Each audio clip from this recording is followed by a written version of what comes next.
we're back in some D&D times. Last time we played, Everest went full mask off and tried to inject Caliban with Scourge Metal in order to turn him into some kind of new divine being that a cult might rally around. Through some quick action of your group and the obstinance of Caliban, both in physical form and in the refusal to accept this metal willingly, you managed to save Caliban from becoming something more other than Caliban already is. Brother Cooper was saved by a miracle. One of the angel statues is no longer functioning, but the other one is. And Sister Sympathy has decided to send like an envoy group down to Chorus in order to try and open the astropath up to basically the rest of the world after being a little bit more, cloistered basically for this whole time.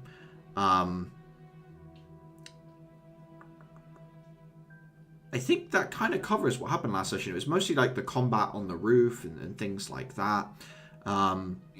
After kind of returning to your rooms and an interrupted night's sleep, you guys would have rested that night. As you wake in the morning, you would wake to a knock on the door somewhat early, before breakfast sort of would be normally served. You hear Sister Sympathy's voice saying, I will be at the vaults when you are ready to come and discuss things this morning.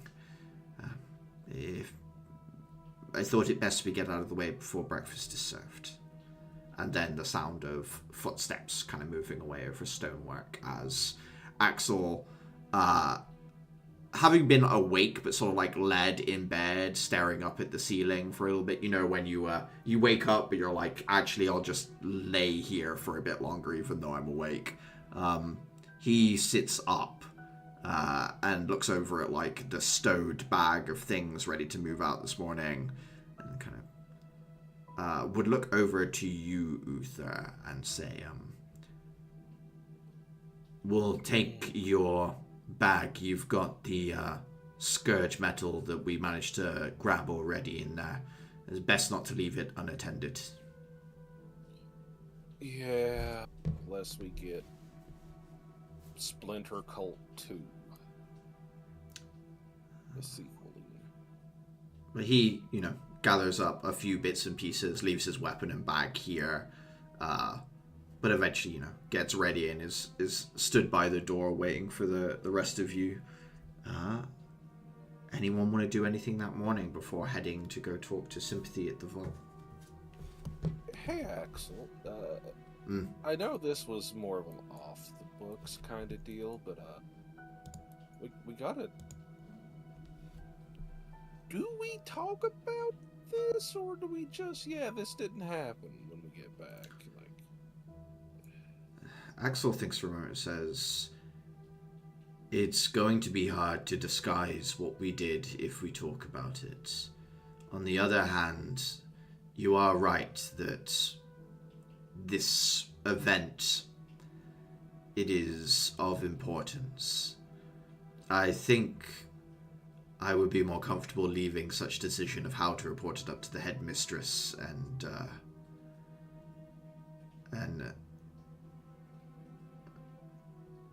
he shakes his head and says, I would rather not make the decision, honestly, Uther. I support shifting the responsibility onto the headmistress. Sounds sensible to me. Yes.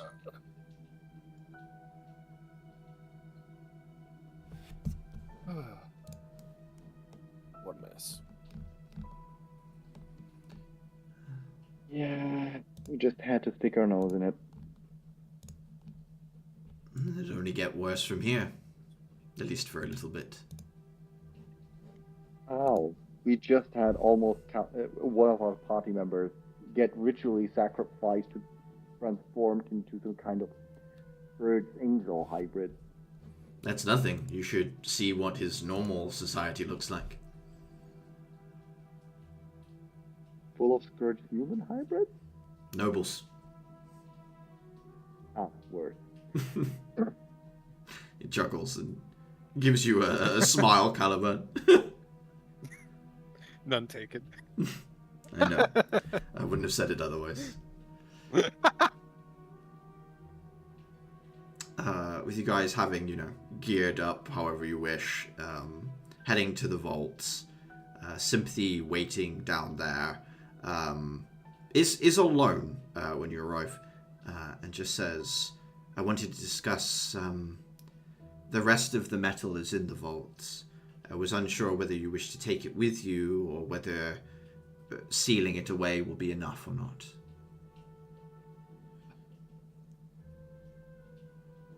After last night's demonstration, actually, one thing, Sam, how much metal was that? Like, size-wise, is that transportable? I think Uther has half of it. The other half is in the vault. It is transportable. I don't think Uther could carry it all, but, I mean, there's more than one person, Yeah. so... After... Forgive me for speaking so plainly. After last night's rather catastrophic event, I am very happy to not leave any of this kind of metal here. Sympathy thinks for a moment. It says, as safe as I feel the vault would be, I would feel more comfortable with it not on the grounds myself. I just didn't want to put you in a difficult position. I'm unsure how difficult it is to transport or not. As long as it's here, it's a temptation, and people have probably heard what happened, so removing the temptation. Understood. I wasn't even aware people could get this idea. I don't... Well, let's best not dwell on it. That way lies madness. So it would seem.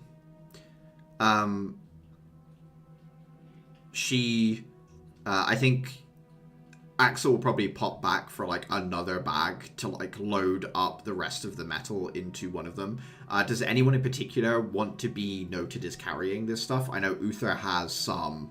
Does anyone in particular want to be the person carrying the rest? If not, Axel will take it, of course. Dafer would offer himself. He doesn't particularly care to be carrying the one himself. The most important thing for him is that Caliban is not carrying that stuff, because he currently views Caliban as still heavily wounded from yesterday. He's more of a risk factor, as it were, if it gets into him. Gotcha. Not risk factor. I'm just like I view Caliban as he already had he got fucked up yesterday. No way I'm doing that to him. Gotcha. Just Yeah. not making it obvious. Axel. Have you considered that maybe I'll be able to... It should be in my hands because I know I can take it. What if you got pierced with it? Then what? I still have 80 hit points left. What the fuck is a hit point? I don't know. It punches that I still have 5 meters of shell barrier left. That's very specific. Pulls out ruler, checks. Shit, he's right. I'm moderately curious where that conversion came from, but okay. Yeah, Axel will hand you the duffel bag, Dafer. After, squaring things away, going to the breakfast hall,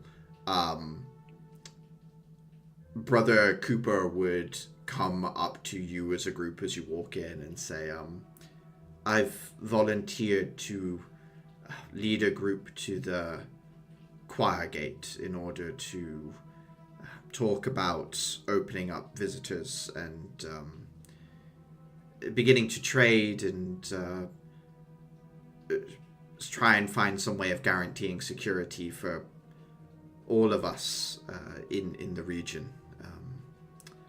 If you would be willing to give me an escort down the mountain, there is a path that is obscured that may be a easier travel down that I can show you as well.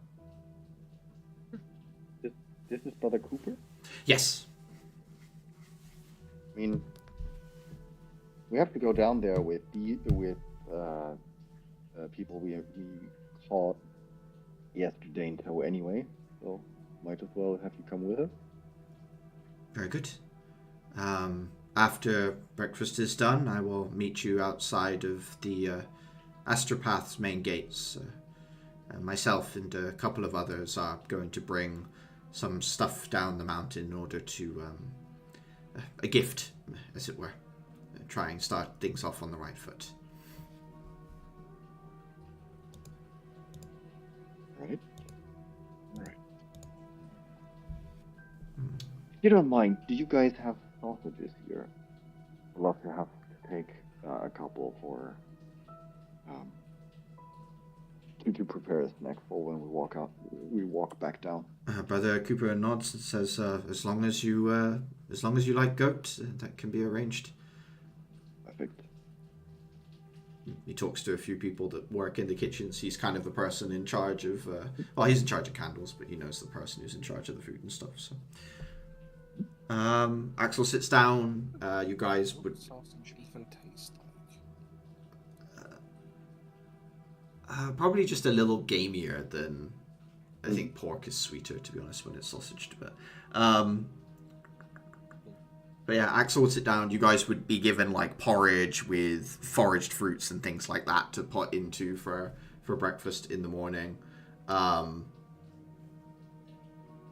yeah, I mean, unless there's anything particular you guys want to do, I don't think there's anything to really to sort out left. You guys already squared things away. You already know what you're doing. So, is there anything? I have something unsquared. Yeah, Clara. What is it you'd like to do?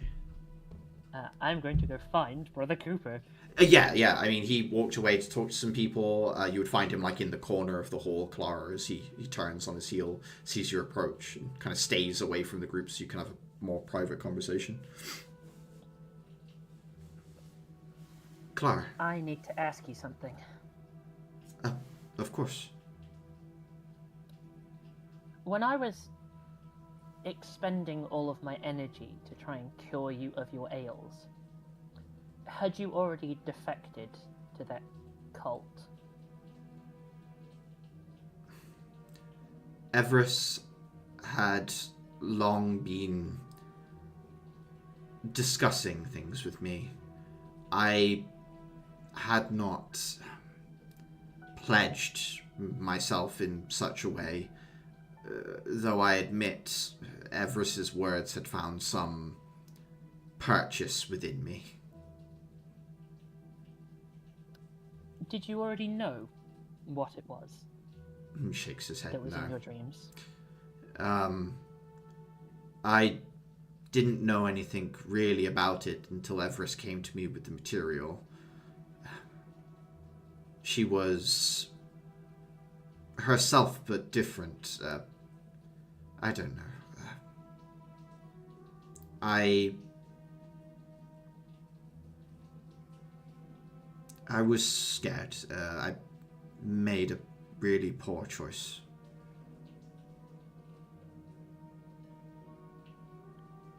Such is your right, I suppose. I hope you are not too disappointed in me. I think you're rather lucky, because if I was actually disappointed, had Caliban been injured in a way that was unsolvable, I cannot say we would even be having this conversation. You might not even be breathing. He closes his eyes, like downcasts his head, and nods and says, I understand what you are saying. I am fortunate. I know I am fortunate in many ways. Speaking of, there is a second thing, one more relevant to our immediate situation, as opposed to your subpar decision-making. You're still alive. Yes. Yes, I am. was at least plain to me from what happened on the roof that it was not your intention to still be alive. I saw what the others were doing, and I realized that was me now, and I did not see a way back.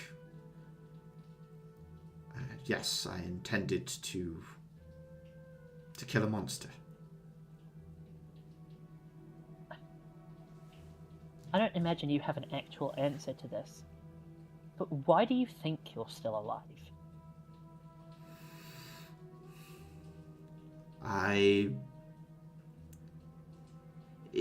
If I were to survive the fall, that would have been one thing. I would have been injured, and I would have had some reason to suspect what I had done to myself had made it so that maybe I could survive that. But I found myself among dirt and flowers, not just unharmed, but returned to the person I wished to be, to my old self. The only thing I can call that is a miracle of the goddess, but some part of me says that the only reason I'm going to call it that is because I don't have a better explanation. In some ways, what happened last night has affirmed my faith, and in other ways, I've never been more questioning. Well, if it makes you feel any better, I'm going to pull out my school journal where Clara has pressed the flower between some of the pages. Mm-hmm. It turns out that I was confused the night of all the events, and I may have said a little prayer on my own. I used to worship all the time, actually, and through circumstances which I don't feel the need to share, I lost all of that faith. I went to see your Angelariums, and one of them gave me this. It's the one that's not working anymore, I believe. It was the happenstance that I went there for prayer and managed to make it up to the roof to see Caliban in time. Managed to get a message to all the others. And lo and behold, the one person I was actually worried about in the group of maniacs finds himself still alive after diving from the rooftop in the very same flowers I was gifted. I don't know what to believe either.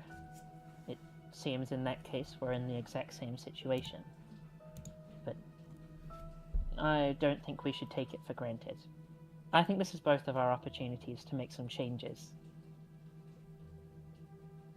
It is with that in mind that I made myself volunteer to go down to talk to the people, of course. Such a string of coincidences is perhaps harder to believe in than a miracle. Either way, I thank you for that moment of faith. I just thought you should know. And I needed to get it off my chest, otherwise the walk down as an escort would have been unbearably awkward. And, well, I'm not quite that rude. Thank you for your consideration. If you find you need anything, I assume there's some people in the town who'll be able to get messages to us. I can't comment in a school-wide capacity, but if there's something you think I can help with, I'd like you to let me know. If it is all the same to you, might I write in spite of any need for something? Sure. I have no opposition to that. Good. It would be nice to just stay in contact. I understand. I'll leave you to prepare. I have some things to pack. Of course. And he kind of awkwardly turns and walks out of the room to talk to a few other people about what needs to be done and what needs to be organized.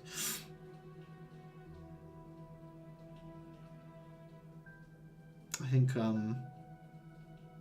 as you get back to the table, Axel would look up at you, Clara, and say, clear the air. Was it that obvious? He was the one you talked to before we went below, yes? I stayed with him the night before to work on his nightmares. Nuts. Turns out what we faced below was exactly the same thing that he was seeing. I needed to know if he knew what it was, if he was already making decisions about what was going to happen to Caliban. And I assume he wasn't. No. There were some considerations about some of the things that Sympathy was saying, but not to that level. I mean, I'm not altogether surprised he'd throw himself from the rooftop when he saw what was happening. Axel nods. Kind of says, well, glad things are cleared up, and guess I'm still glad Caliban as well.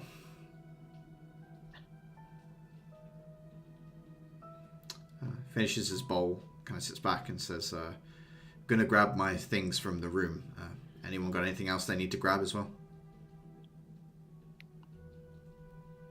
I'll be back in a sec.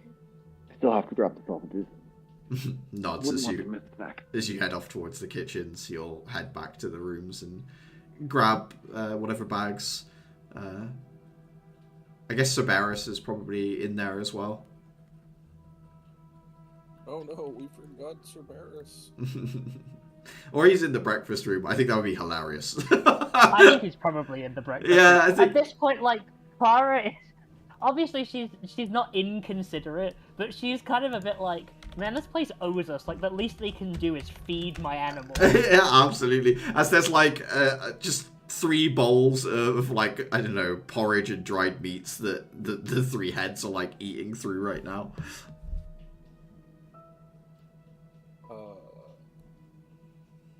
Could we take a look at the broken Angelarium before we leave? Yeah, absolutely. Uther, heading out, there's the 2 like angel statues. They've got the hollow space, you know, with the kind of gravestone marker that is the Angelarium itself inside the chest. The one on the left is the one that still seems to be working. The one on the right is the one that is inert. Is there anything in particular you're looking for, Uther, or are you just giving it a general look over?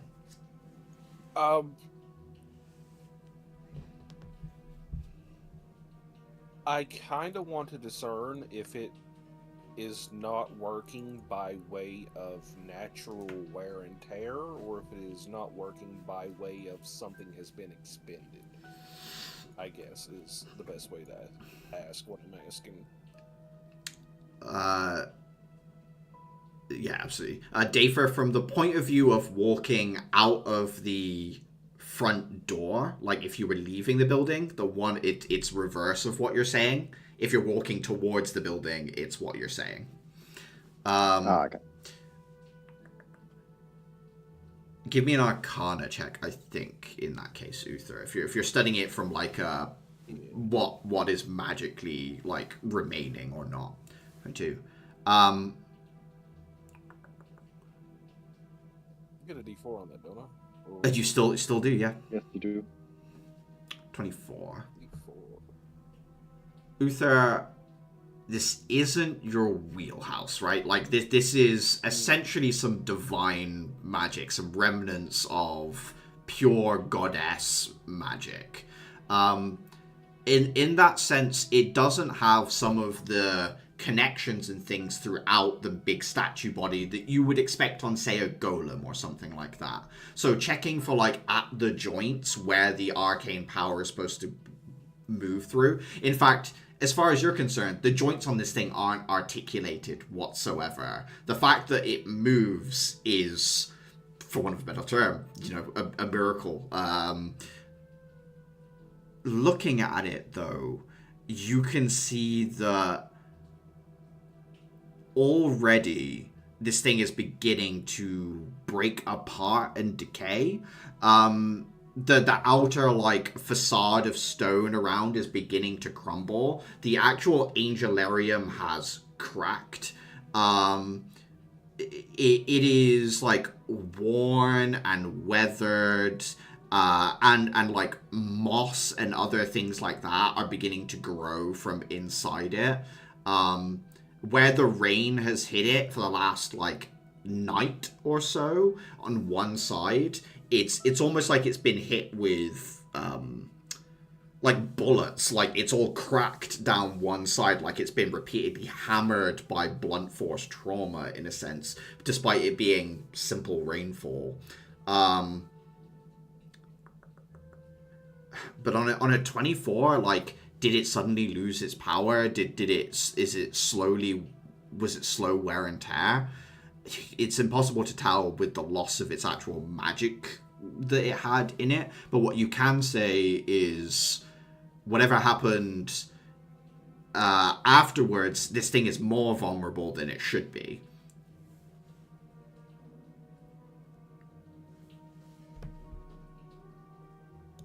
So odd.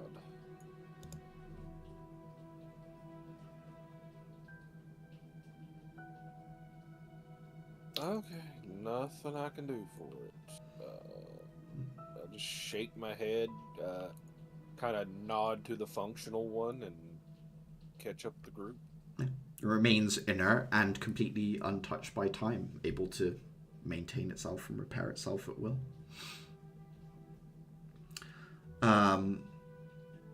Bags gathered, heading out. Brother Cooper is there with a pair of other, like, similarly dressed monkish individuals. They've got ropes with, like, boxes, so it's, like, looped around the neck to make it easier to carry.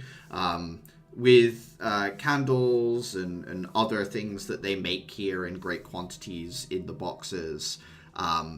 Cooper starts heading towards a corner of the gardens that you guys have like passed by a few times. It's heavy in its shrubbery, but as you kind of get closer and you start to walk around this path and angle more, you can see that there is a staircase that is built into the mountain that is almost within like archways of stone, where it cuts alongside the winding path, and it's about two people wide. It's not completely covered. Occasionally, like, there's breaks in the natural stonework that lets you kind of see out, and natural light is feeding in. But it's pretty much you can almost see from where you are that it's like a straight shot down the mountain towards the bottom. So there's no back and forth, no winding, and it's a pretty steady slope at that. Brother Cooper says, this is the pathway that those who feel called here take. It should come out a little distance away from some of the farmland. It's a covered spot that's hard to see from the outside, much like it is up here.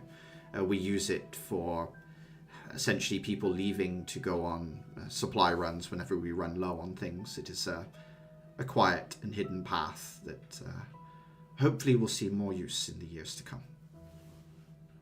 And then he starts to head down this long corridor. You think, looking at the path, it will take you just like a day straight to just kind of walk straight down this thing now without, camping while going up the mountain, basically.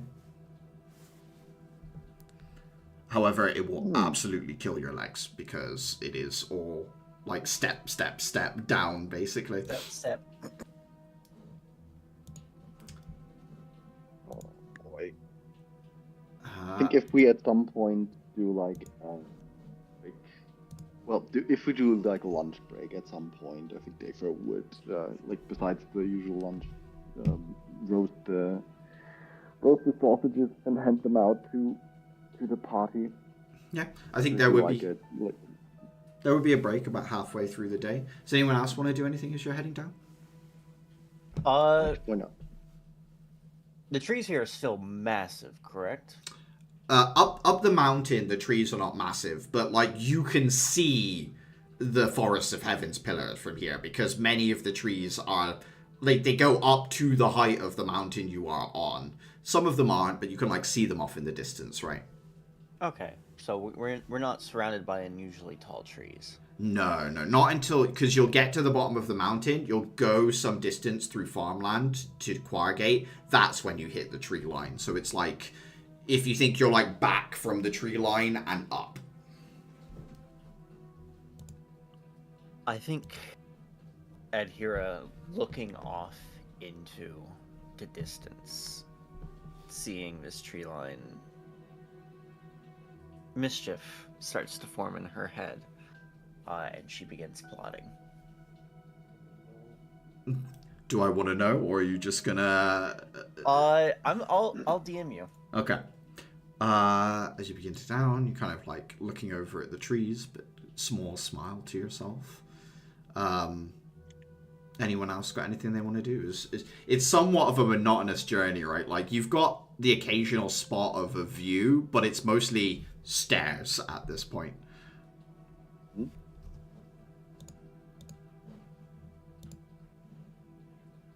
I got nothing. Okay.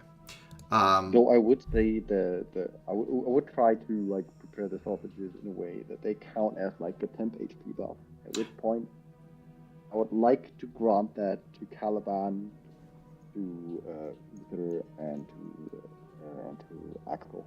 You also got like fairly hit. Yeah. Okay. How much is it? Because it is a dice roll still now. Yeah. Yeah, the lowest. Sausages, not good sausages. Okay. You guys sit. Dayfree, you put out like a small little, either like a camping stove or make a small fire to cook the sausages over. Monks, take a seat. Brother Cooper, I think Brother Cooper would be asking questions about the settlement to anyone that would like talk to him about it, about, you know, who's in charge there, what it's like there.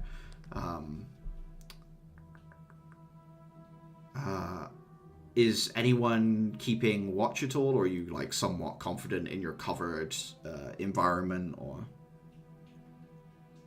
I definitely suggest watch. Like, we do have prisoners with us. yes, you do. Yeah, you've got, but I think they're pretty well bound. But other than that, yeah. Still, Dave would want to make sure that that they don't even have a chance to get away. So people will be watching over them. I got you. Yeah.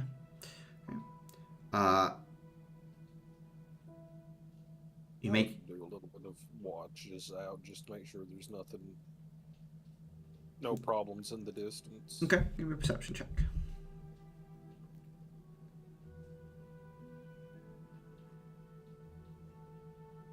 Me first? Or Uther? Uther. Dayfur, it's fine. You're cooking and you've got some people to keep an eye on. It's not too much of a problem for you. 13 perception. A 13 perception. Occasionally you get views of like the valley itself from up here. Things look pretty peaceful. One thing you'd be able to note is it looks like the like 3T's mobile artillery vehicle has already left the valley. So like basically the military presence from Empress has left the location at this point. Yeah, other than that, you don't really see too much, Uther. Yeah, things seem to be somewhat peaceful right now. They didn't waste any time then, did they? Yeah, it's been, what, a couple of days, basically, maybe 3 at most. They seem to have pulled out of the area.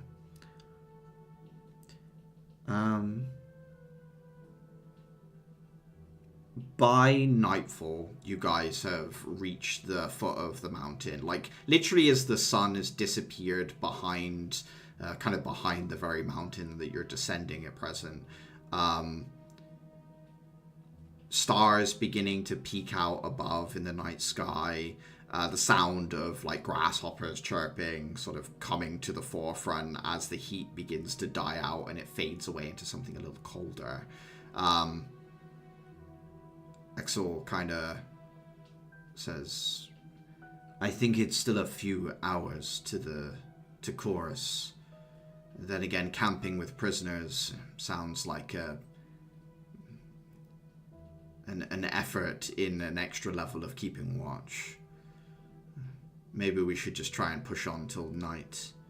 The choir has walls. There should be people up. Yeah, I think we can make it, no? What would be the chances we are attacked, and by what? You mean during a night walk? Yeah. I'm unsure of what the wildlife here is, if there's anything overly dangerous, but I can't imagine anything we can't handle. I think compared to the black dog, we should be fine. There wouldn't be anything too much of a problem. He nods.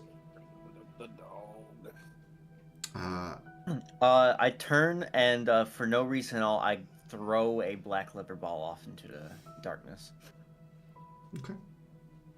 I glare at you because I'm aware of that ball and what it does. Does the ball return to my hand?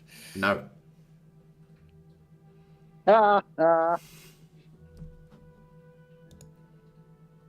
Wait. Oh, I hope you didn't want that.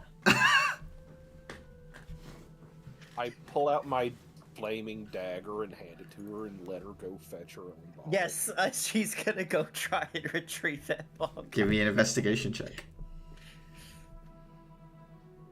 If I just helped it escape, I'm going to be pissed. It used me.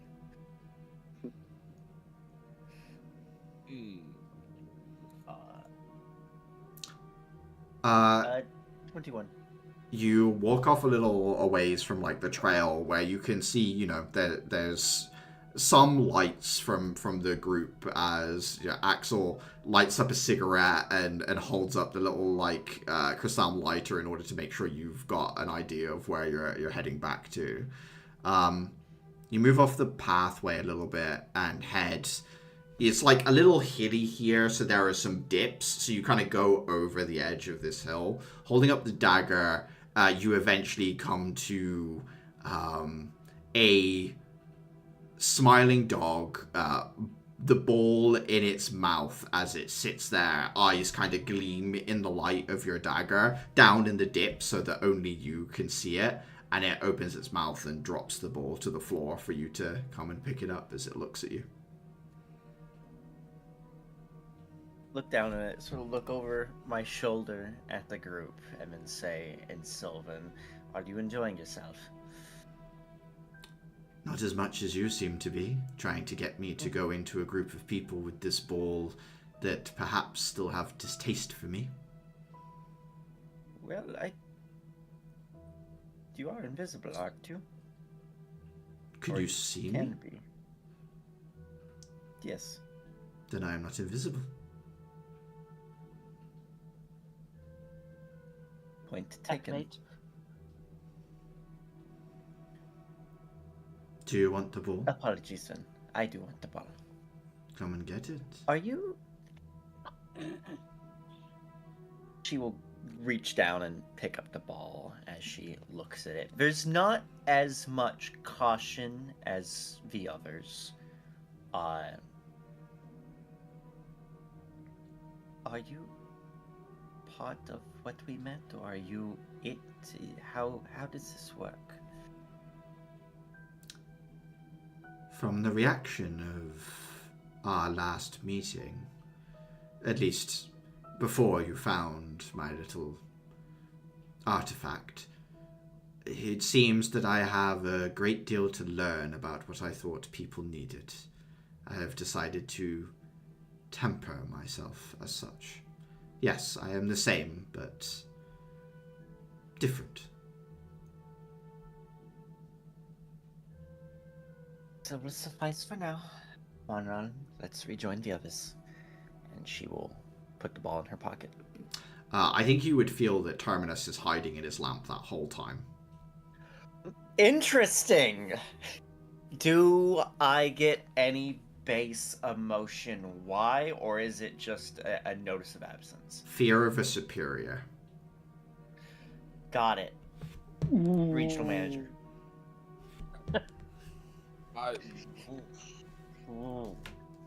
The mythical man, stakeholder. this this player works at a warehouse, and I know some supervisors who are pretty haughty, and the regional director comes along and they're like, yes ma'am, no ma'am.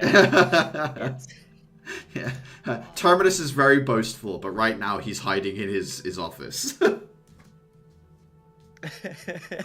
Closes shutters. But yeah, you head back to the group with the ball, and Axel looks at you and says, I won't ask. Awesome. Turns and starts leading the group back towards the walls of the settlement.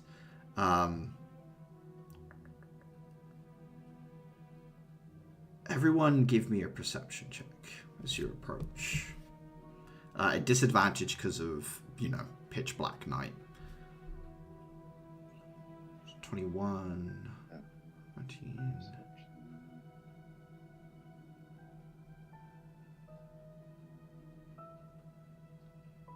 Yeah, I think 20, 21, 22, 21, it's Clara that gets the highest, isn't it? I just realized that Dayfris would be a 10. Yeah.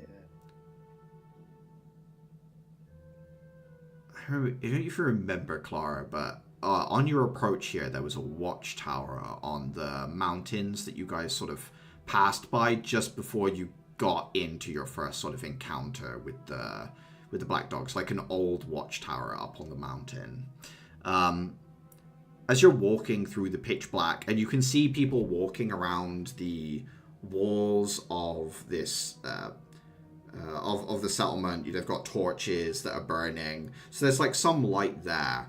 But you also spot, like way off in the distance, a very brief like flash of light.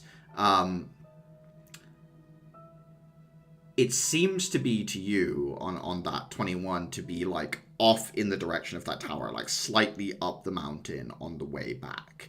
But what catches your eye is the color of the flash.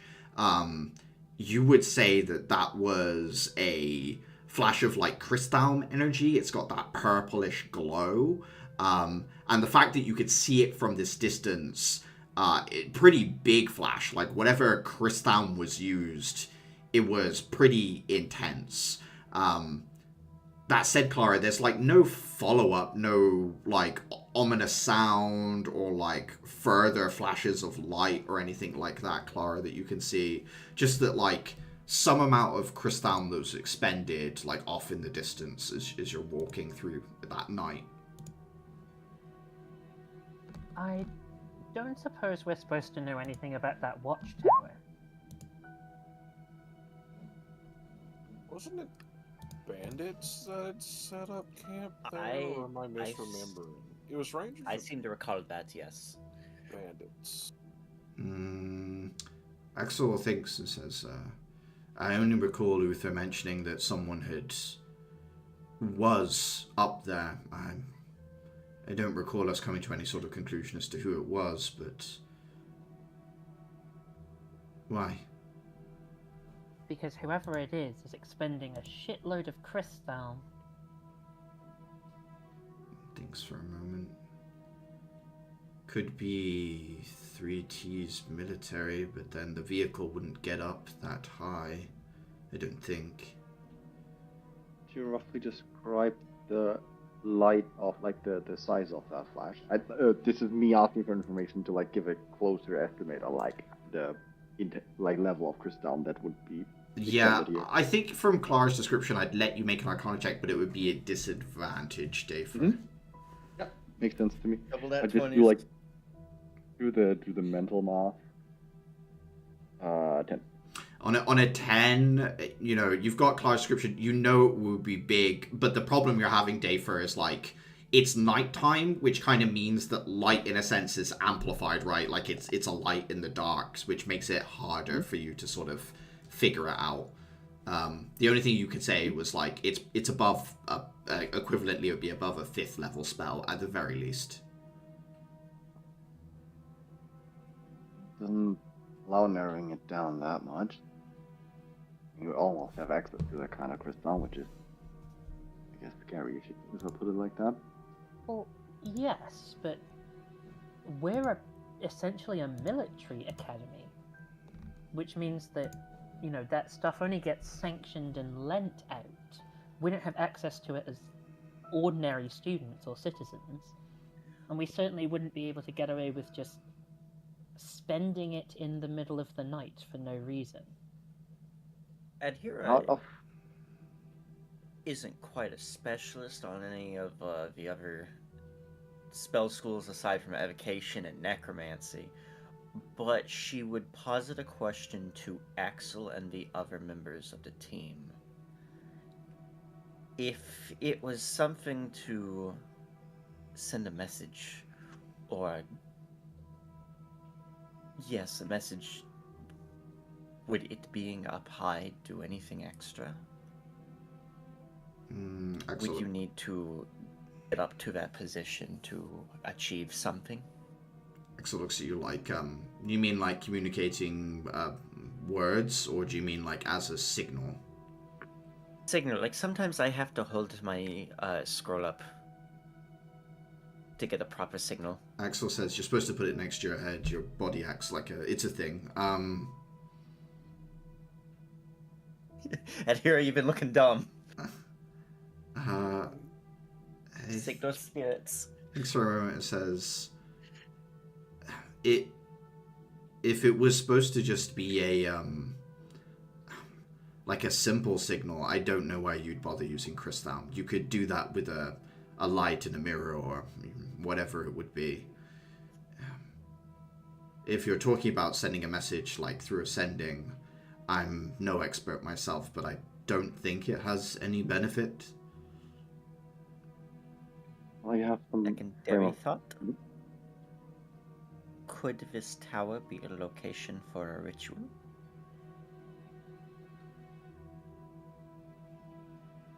Thanks for a moment. And then kind of looks at you, shrugs, and says, I don't know what constitutes a good location for a ritual. I'm sorry, Atir. I've thrown my thoughts at the wall. Terminus pops his head out and says, anywhere that no one can stop you, and then puts his head back in the lamp. That technically counts. Big ass tall tower. Just for the sake of the thought, we are the only team out here, right? At least from our academy. Axel nods and says, as far as I'm aware, we're pretty far out. And the fact that we had to be the ones to answer the request means that they're busy elsewhere. As far as I'm aware, most of our EK teams are along the main rail route into Empress because of the problems we've been having. Doesn't stop military units from other nations. Doesn't mean this couldn't be Ranger. Rangers using crystal? I don't think so. New things happen every day. Okay, so what this has sort of signified to me is that we're worried enough to have an entire discussion about it. So I don't know about you, but I personally am of the opinion that we should drop off the monks, and I'm going to go back up that direction. How far away? Yeah, how far away? If this is another cult attack, how do we survive that one? Axel thinks for a moment and says, We have the time. It's about half a day to the foot of that mountain. Getting up it, I don't know, we didn't climb it on the way past. I'm interested as well. It's certainly not no ordinary bandits. That's for sure. If it is. If they have access to that kind of crystal, they might have access to more of its kind. At that point, we're dealing with something that at least I am not equipped. But we can look. We don't have to engage with what we find. We can always run. Running is always a valid option. That's not always an option. I have a logistical question real quick. Yeah. I'm not saying no. I want clarification. Of course. We have a ride coming, and what are they going to do if we are not where we need to be? The train is going to stop in Amaraj. That's where we get back to them. They'll be in station until we arrive. Okay. Go. Okay. So Then at that point, we it's think just we have about time. coming up with a passable excuse to tell people for why we were extra late. Because we were already a little late. To be Mm, fair, mysterious flashes in the distance might be justification for delays. that is in true. general. more so, it's somewhat on the way back. My thought is, I don't know if we go right away. And to wait for whatever's there to move on and then sniff around the remains. I was thinking we could at least wait for morning to head out, but I mean, we're going to be. It's going to be a day anyway. There's not that much difference between a day or two. everyone agreed on We absolutely have to. everyone agreed on taking a little time before we head out, at least to rest. I think I've been That kind of overruled. thing. Okay. You guys head up to the walls. As you get closer, you kind of come into the lights that are peeling off the wall. Axel would, yell up, EKs, we're the ones who dealt with the tree line. We've been scouting around the area. We're looking for a place to stay. We have some others with us that would like a word with your lord. Guard opens up the main gate, comes out, and says, it's a bit late for heading off into meetings, but I believe there's still some lights on in a few homes that I know that they might be willing to let people stay. Axel nods and says, we were staying with someone before.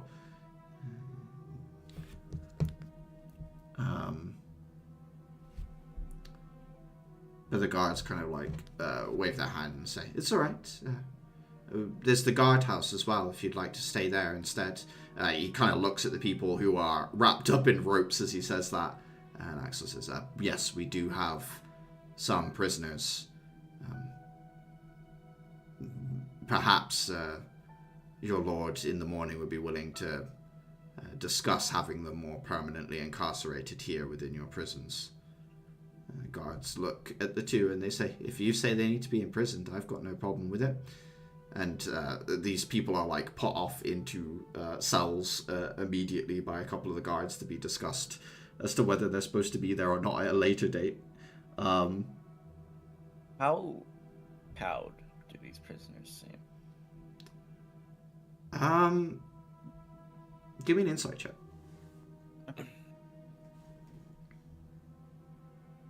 If this is I turn around and they cause trouble, I will eat one of them. When a cult loses its leader, it's pretty devastating to the when the entire thing is framed around this person has the answers and now the person with answers is gone. It's pretty impactful. The individuals that you have imprisoned haven't done much but look sorry for themselves, Satira. Okay. I guess then the worry is suicide watch. She will leave them with the gods. Axel says, as if you do have space within your within the guardhouse for us to stay, then we won't have to disturb the good citizenry of your town. And the guard just nods and kind of leads you into the city proper. Kind of near the middle, you guys head into a structure that is quite clearly designed for people to have short stays in it. There aren't enough beds for all of you, but there are sofas and things like that in there as well that you can sit and sleep on. One of the guards brings a bowl for Cerberus as well to drink from, as they do have sniffer dogs as well that go around the edge of the tower walls as well. So you guys kind of get settled in. Brother Cooper puts his box down in one corner and looks around and says, so you will not head out till morning? He kind of looks at the group. I don't think we will. That's very well. Says what I'm thinking. Says the metal that kind of looks down at his arms and then looks back up at you guys. Says, you will study it.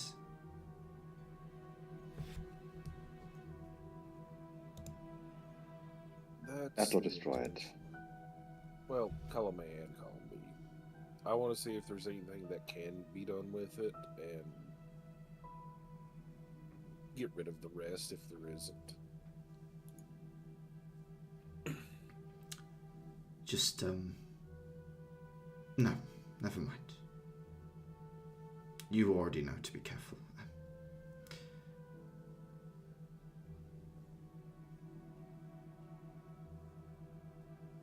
I just We will nod. definitely pass the warning along to be careful with it. Axel looks at you, Uther, and says, it's a good question, though. Do we take this to our workshops? Or do we give it over to Elias or someone like that? I'm a little worried about giving such a dangerous material to students, but... Perhaps not the workshop students, but surely the workshop teachers, or someone from the foundation, the nurses. If this is something that exists in the world, there's no saying it won't be used again. We might end up destroying most of it, but studying some of it to come up with a countermeasure doesn't seem like a bad idea.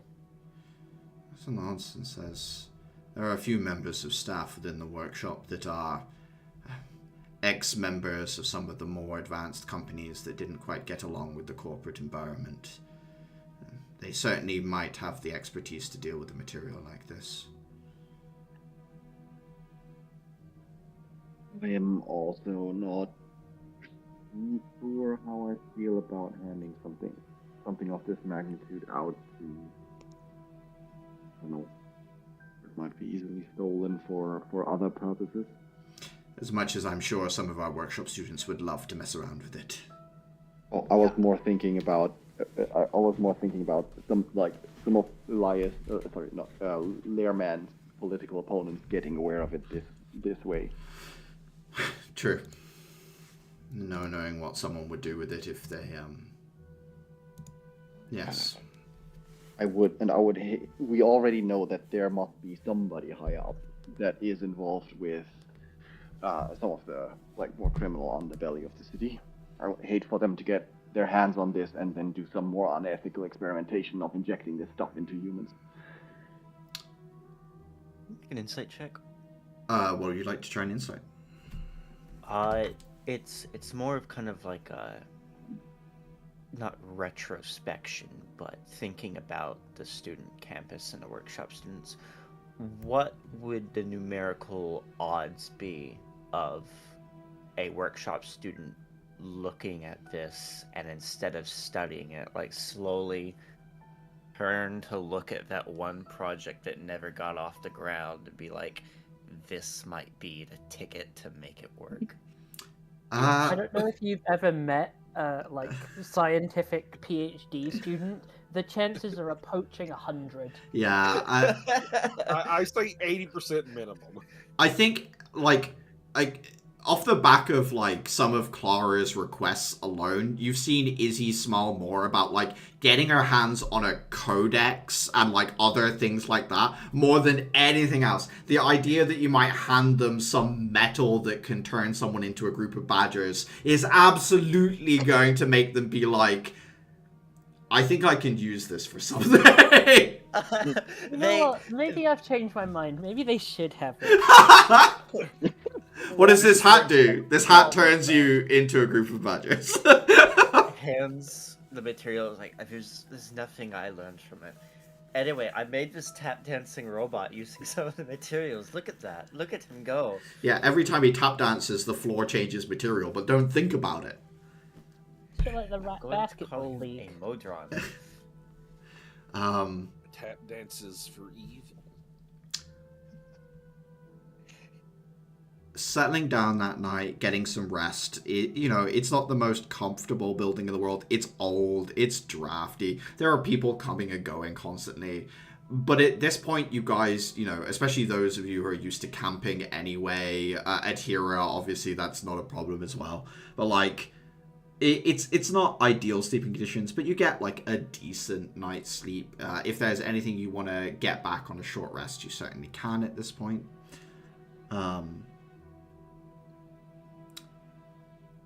When the morning comes, the Lord and Lady of Choir basically arrive at the guardhouse itself.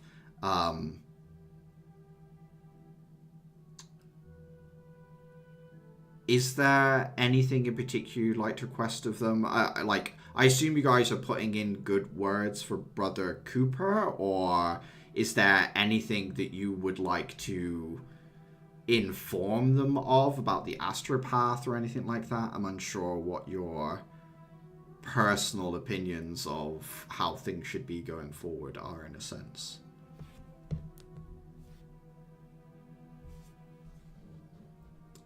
Afer would I'll like. put in a good word for Cooper at the very least. Mm-hmm. Afer would support that one. He would also like point out, like since the Lord and the Lady are the ones that to be aware of why we have suddenly prisoners put into their prisons. That these three are down here for, I think David would just say attempted murder. And Assisting in a coup? kind of, but like I feel like the entire treason aspect is more internal. Yeah, I got you. Politics. Um, Well, like the aspect that we care about is mostly they dare to fuck with Caliban.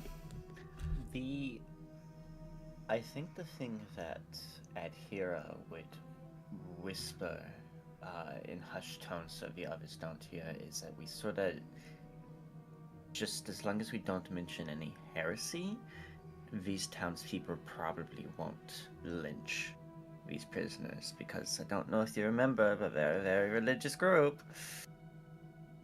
Church every day. Lord Benoit looks at Axel as like, you guys explain what Brother Cooper's here to do about the astropath. He says, I see. We had attempted to send scouts up to the astropath before, but none of them unfortunately returned.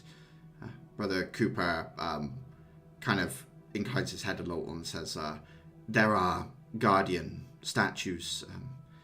They're rather unyielding in who they do or do not allow through, but our leader, Sister Sympathy, has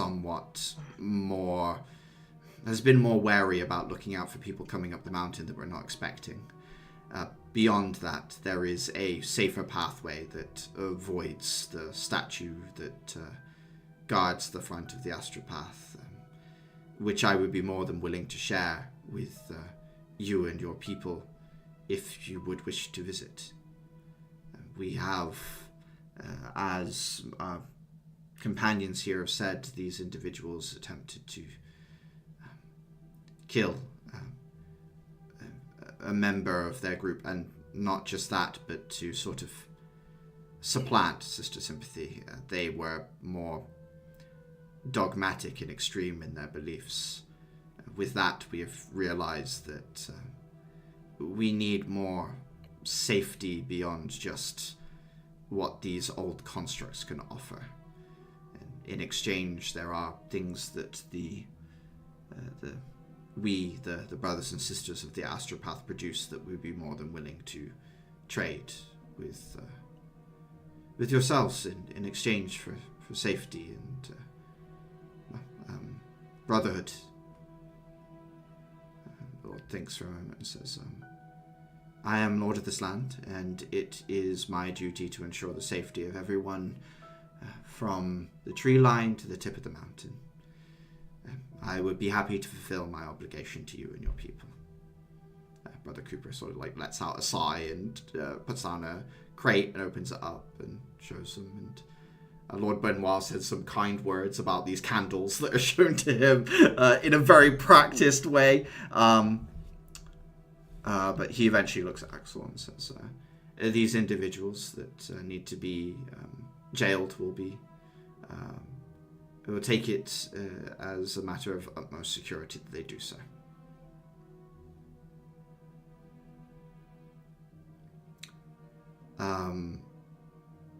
With that, is there anything more people want to do before you guys head off towards the tower?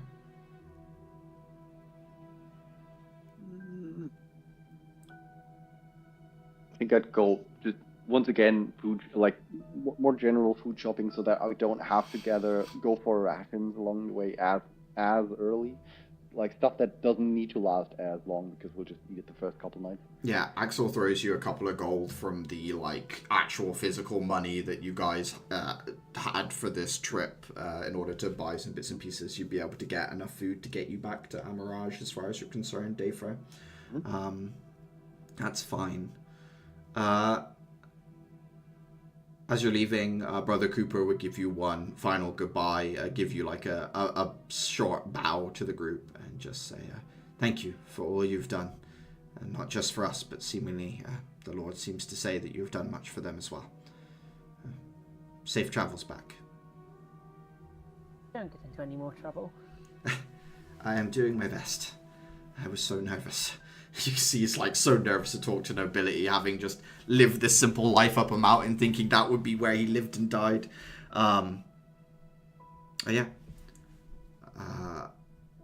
As you guys leave the settlement behind and start walking off towards the tree line with the ranger hut, you see with clearer detail now the tower that is there. It's obviously still off some ways, but like you can see there are natural shapes and there are man-made shapes, and that man-made shape like makes a much more obvious silhouette despite being the same stone color having been forged here. Not forged, but constructed. There's no obvious signs of any sort of activity that you can see, like up the mountain, no sort of movement or further lights.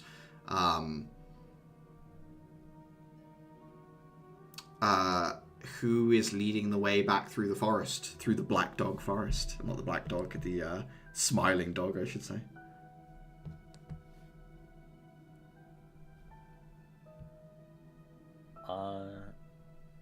I suppose it's probably me, since I know I saw the flash. Give me a survival, Clara. Sure.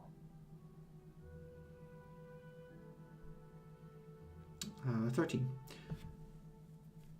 No strange time dilations, no weird paths or hallucinations as you walk between the tree line this time. Obviously, Dayfra, very uncomfortable as you walk through the path.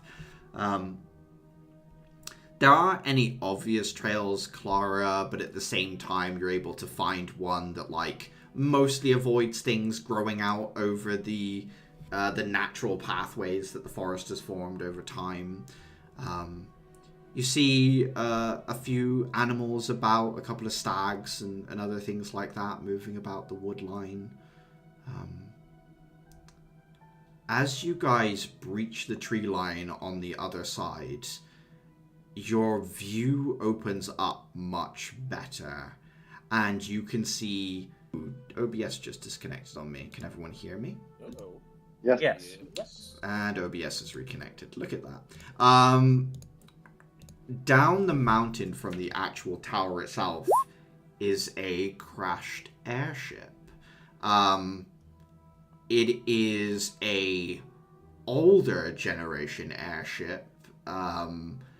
It has more in common with, like, think of like an actual cargo ship. So it's got that big metal bottom with the like little top housing like section where the crew goes. And then there's a flat top where you can put cargo containers and things like that. It looks like that but it has a it's like a ball in the midsection of the ship where there are guns that point up and down, purely designed to deal with anything that is like airborne. From a distance, those of you who are more familiar with Empress City, which actually I think is just you, Caliban. Caliban, you would recognize the color of the airship as it being a Lichtco airship. Licht, Licht, as in German for light, I believe. It is like a brighter version of purple than Crystal, slightly more lilac-y, I would say, paint job on the airship. It also appears to be completely upside down. Like it crashed into the ground inverted, basically, as if it was flipped upside down.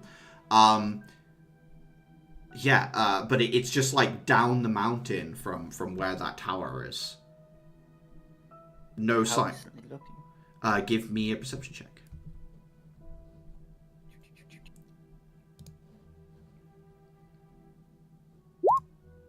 17. It's hard to tell from this far away, Atira. What you'd say is there's no sign of fires or anything else like that. It does look like there was an explosion. That said, that night, you didn't hear any, like, an airship crashing, you would have noticed. Like, if Clara noticed that light flash from the Crystal, there's no way Clara would have missed an airship going down, right? Like, there would have been a boom and a crash. But yeah, apart from that, Atira, it wasn't last night.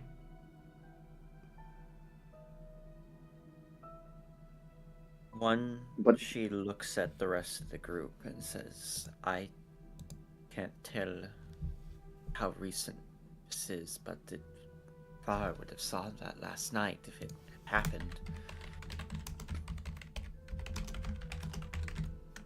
2. DM, what are the salvage rules? Like, what are the laws for salvage? I think they're probably pretty in favor of the salvager, just because of how many things would end up being attacked all the time, and the fact that if they weren't salvaged, they'd probably just be lost. So I've not actually really thought about it, but I think that the people that find stuff would be more legally protected than not, if you get me. Despite the fact that this belongs to a company, I think the stance that Empress City would take would be, that's the company's fault for not defending their stuff well enough, right? Like, that's on them. If someone finds it, it's theirs. At minimum, the company would probably be very interested in knowing where their ship went down at. Yeah, especially since they'd be probably... The companies probably have the most money to throw around to buy stuff off you anyway. People selling their own stuff back to companies is probably a decent amount of mercenary contracts and money, I would guess. This is just like knocking a ship over and then selling it back to the insurance company. Yeah. We are just in the age of piracy. The one thing you can tell, Atira, on that 17 as well, sorry, on that, yeah, it's on the 17. It looks like the ship actually landed, I don't know how to put this other than like ass first, like the back of the ship hit the ground first, it crumpled, and then fell backwards, right? Like it like tipped over end, so it dropped out of the sky. Hard landing instead of just... Yeah, it didn't like slowly drift down and then like flip. It almost went down like the Titanic, like a vertical drop down, impacted, and then folded back over itself to fall backwards. I don't know if the average Lamshi street orphan has enough of a grasp of aerodynamics to understand the importance of that. I think something doesn't click right. Like, she feels that something is off, but she is looking between the more intelligent members of the party. Everyone else. Aside from Caliban. Everyone in this party is smarter than me. Not you, Caliban. It's Adhere and Caliban are the face. We're the pretty ones. Other ones do the thinking for us. Caliban literally like snuck behind our backs to do a school project with another person. I feel like Caliban. I'm not actually sure we know how smart or not smart Caliban is. We know he's educated, and he takes that very seriously, and that's why. Quote: if you think you're the face, you and anybody else, I'd like to quote a famous artist. Motherfuck the big three. It's just big me.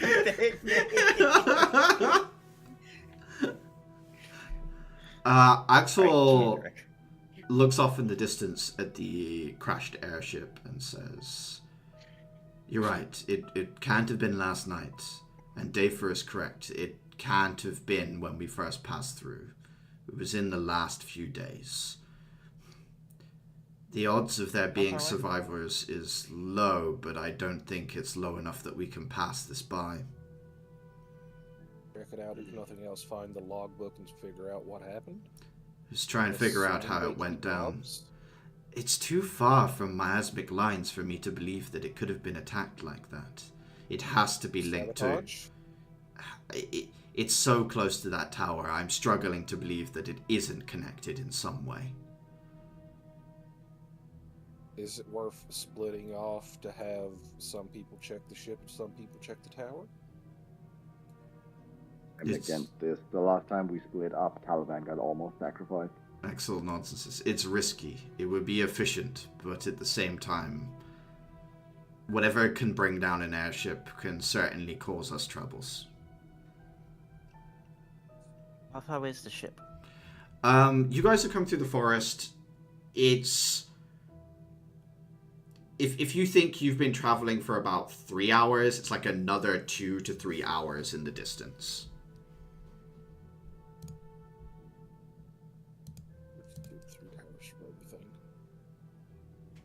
And technically, it is on the way to the tower. Okay. Alright. I mean, if we have to go there anyway, let's check the airship. On we go.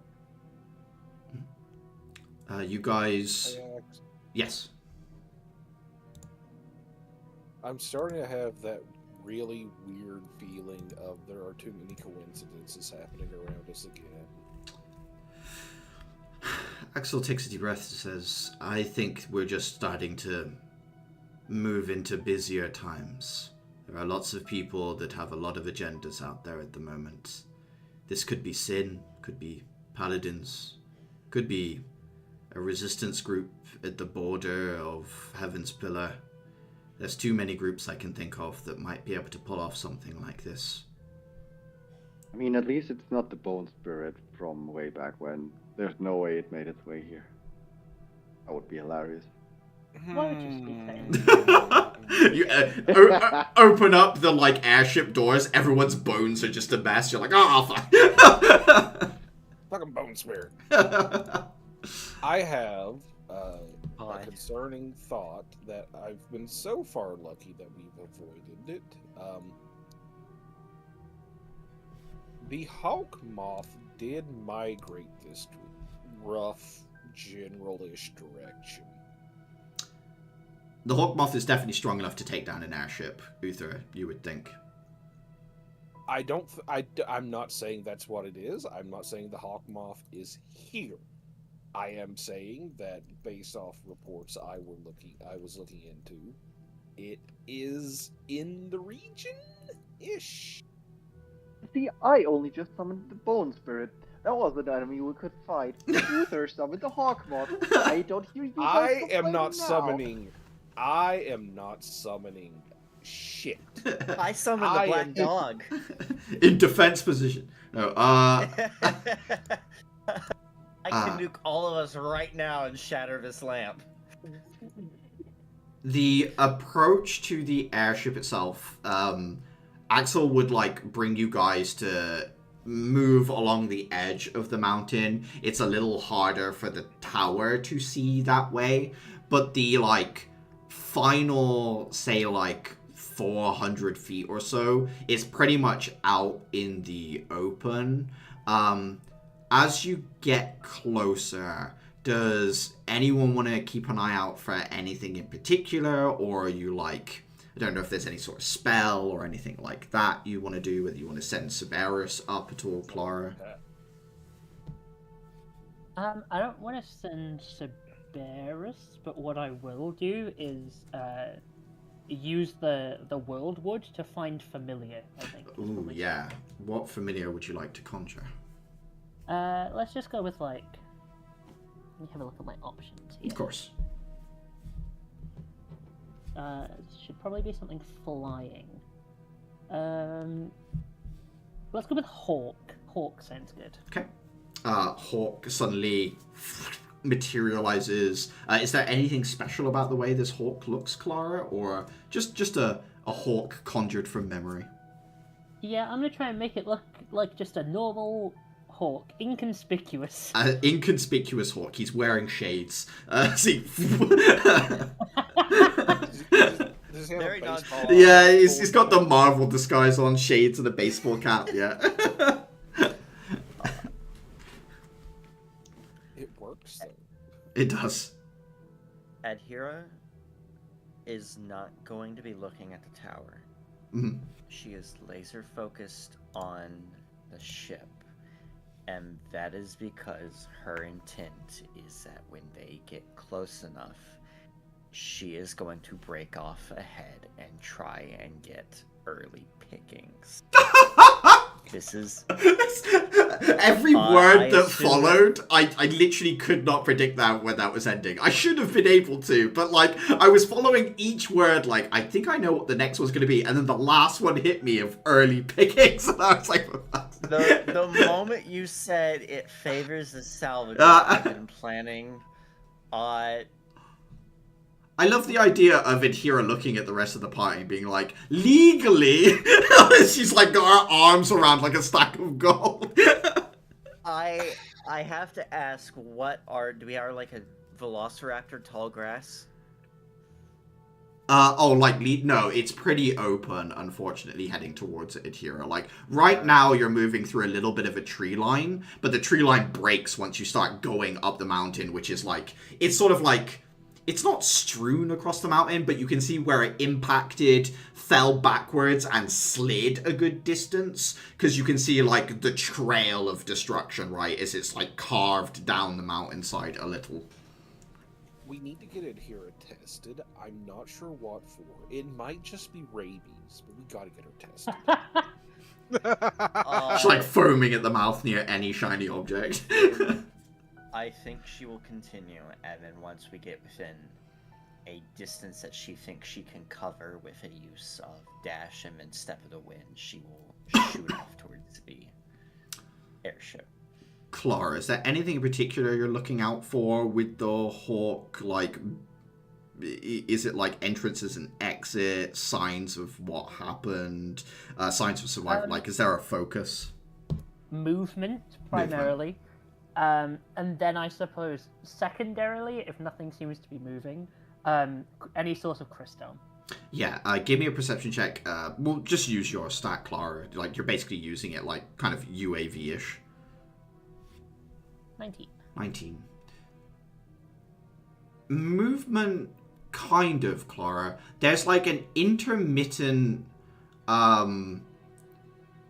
movement throughout the inside of the structure. There are like small gaps and tears in the metalwork that gives you a little bit of a view inside, and occasionally lots of things inside of the ship drift upwards, stop, and then collapse down to the ground. Maybe like a foot or so. And I think through the Hawk's hearing as well, you can hear a like soft churning of an engine doing its best to start over and over again, and then like critically failing at the same point, where it like hums and then whines and then boom, as like objects inside are lifted and dropped occasionally. And then what was your second question? Sorry, Clara, I completely lost it in my description.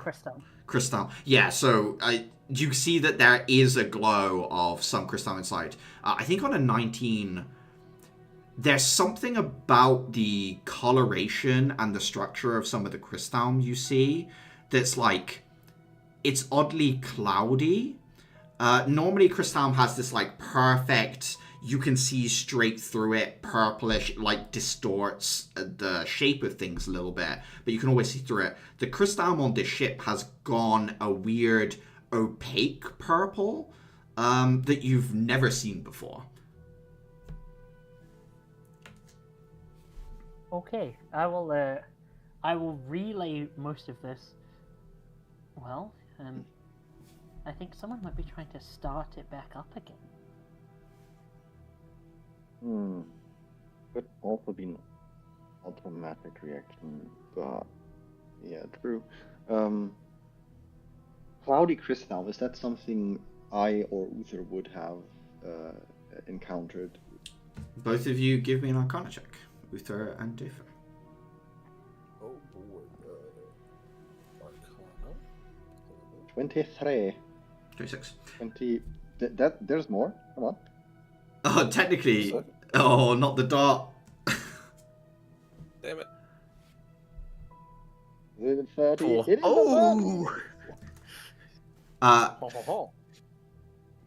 Clouded crystal is not something any of you have ever encountered or even heard of.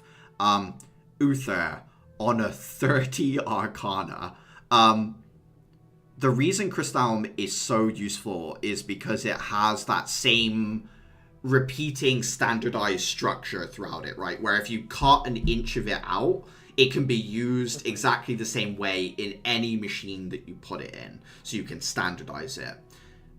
The idea that it's gone cloudy means that the perfectly aligned, like, internal quartz mechanisms of the crystal are no longer scrambled. Exactly, yeah. So you can't see through it anymore because the internal structure has been scrambled. It's gone cloudy because something has happened to it that means it's no longer in that standardized formation. No wonder this airship fell out of the fucking sky, right, Uther? Okay, so I know this is recency bias. Would something of the adversary, the destroyer, I forget the exact title. The Scourge. Scourge, thank you. I'll continue to honor the 30-year-old. Something like a Scourge being could absolutely do this to Crystal, as far as you've seen so far. There are a couple of other things you can think of. If someone was to try and house a spirit or like a zero-dimensional being in Crystal, this would probably happen because it would like super imprint its internal structure onto the Crystal and it would ruin it. On top of that, a sufficiently powerful dimensional anchor or dispel magic could cause a small amount of area to do that, but from what Clara is reporting to you through the Hawk, it's like the entire crystal structure of the ship has gone down. Which could be like a really, really powerful dispel magic. We're talking at like 9th level or maybe beyond. If the flash we saw last night had been a flash we had saw 2 days ago, then I would like be all for that. Yeah. Theory. Yeah, but it can't have gone down last night. Yes. So these two must be unrelated. Yeah. I will relay that something has had to have changed the crystal structure of the crystal. I'm not going to like start voicing theories yet, but as we get closer, I will probably just draw my sword just to be safe as we enter it. Does anyone want to... And people can make of that paranoia as they will. Anyone want to look at anything else of the ship from the outside? I think from a distance you can all see the upside down markings of the Lichtco company, and the ship is called the Able. ABLEL or ABLE? I put it in chat. Okay. I'm making a break for it. Atira, as far as you can see, there's two decent ways to get into the the actual structure of the ship. There's this big see-through sphere that has shattered, that was housing like essentially like the anti-air weaponry. There are like turrets on tracks that would be used to deal with miasmic threats or anything like that. And that glass is broken apart that would allow you into the what would be like the front of the ship, although obviously it's like upside down and back to front at the moment.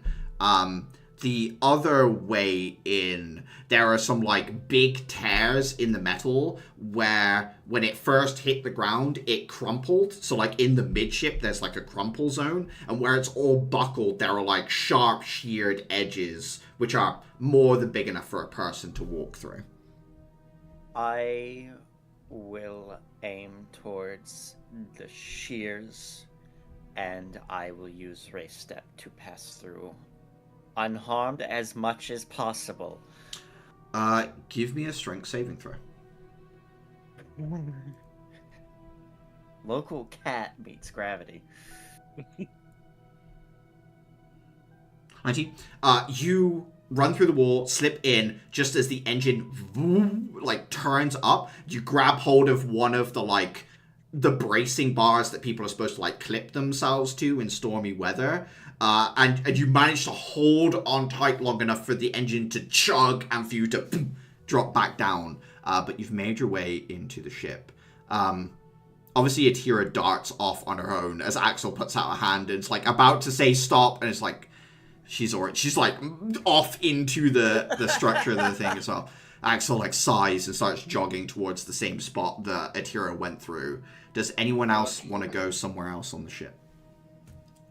Where do I think the engine room would be? The engine would be closer to where Atira went in. So like the very front of the ship, it would be at the back of the ship. I'm going to try to find whatever gravity engine they have on this thing and see if we can figure out how to depower that. Do you want to approach it from the outside, or do you want to try and come at it from the inside? The back of the ship, for all that it like impacted into the ground first, because it's got this crumple zone, Uther, the actual back of the ship is in good condition. I'm going to get as close as I think I could to the actual engineering room, and then I'm going to rave step in. Gotcha. Okay. So, Uther, you're heading off towards the engine room.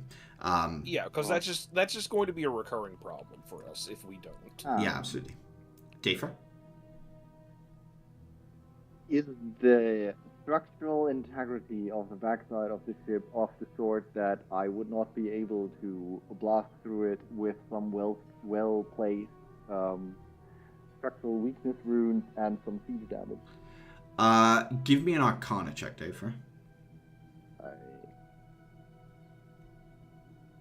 13. Given time, you could get through. What you're not sure about is what you might punch through into, because you're not familiar with the actual like structural layout of these engine blocks and power stations, as it were. You could end up putting your fist in something that goes boom, right? Like that's the thing that kind of stands out to you.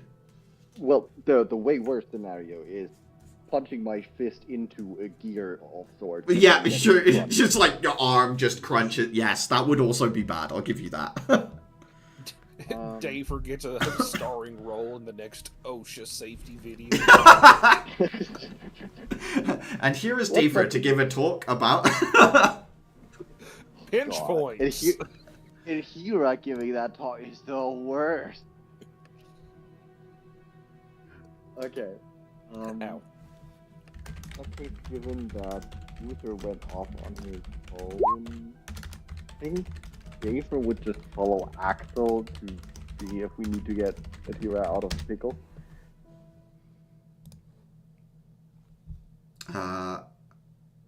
Clara and Caliban, any particular direction you want to go with the ship? Whether you want to stay outside and continue looking at different areas of it, or whether you want to head in? I'll just go in through the nearest entrance, like whatever is literally the easiest way in from where I am. I think it would be the broken glass orb towards where like the guns and ammo sort of are, Clara. Yeah, sure, I'll go there. Okay. Follow. Okay, Caliban as well. And Clara, are you leaving the hawk like circling or? Yeah, I'll leave him like outside. And Cerberus as well, or bringing Cerberus with you? If I can get Cerberus in, I'd rather have him on the inside. Yeah, I think Cerberus can make it in through this like smashed glass dome. Clara and Caliban, we'll do you guys first. Walking inside, the mechanisms for like these guns moving around is like clearly buckled and broken. The actual weaponry in here is like, despite its somewhat advanced nature, it's like fairly low tech for Empress City. They're like old school firearms, belt fed sort of machine gun type stuff. There are the unfortunate remains of individuals in here. There would have been people like stationed in here just in case there was an attack. You can see where they would have basically just died on impact. It looks like this ship went down somewhat all of a sudden. With everything upside down, it's a little confusing in here. Like, the stairs are the wrong way up and things like that.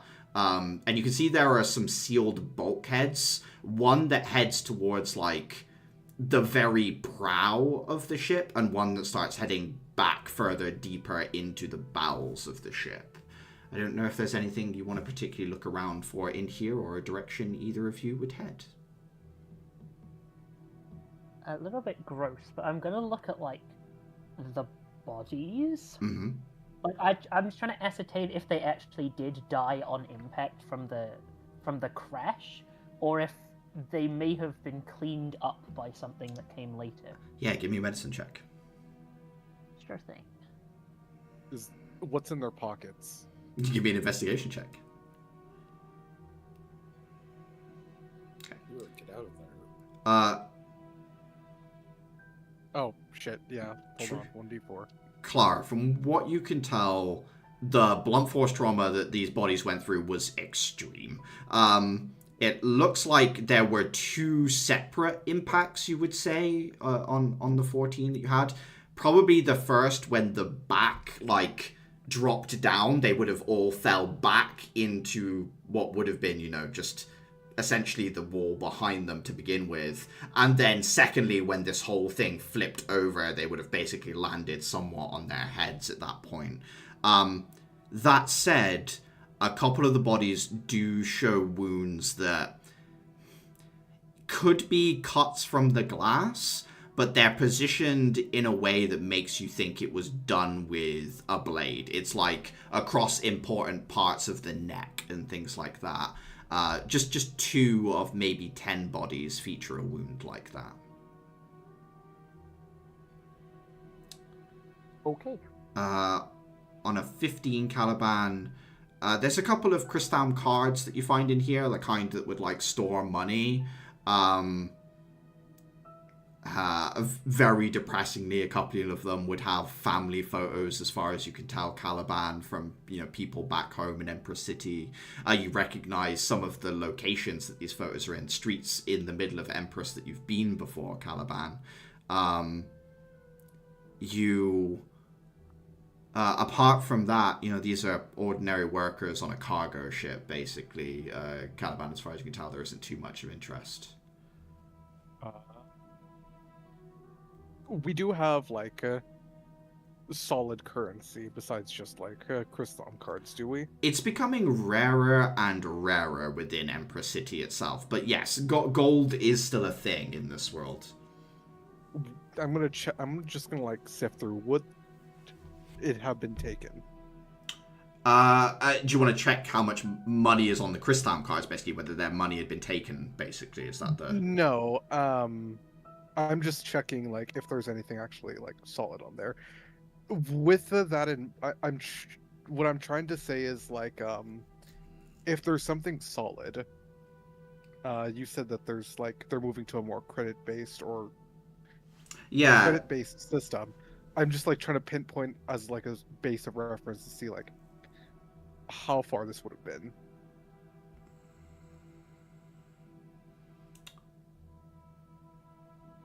I'm trying to work out exactly what you mean, sorry. Like, they only have Crystal cards on them, which basically stores a record of money on it, basically. Do you think like it's not? Would it take like long to like drain like money? Like if No, if it's there's, instant. like wounds. If you wanted to take the money out of the cards, you could do it instantly. I'm just checking if there was even money in there at all. I'm not actually trying to take Yeah, it. exactly. Yes, there is still money on them. They haven't been robbed.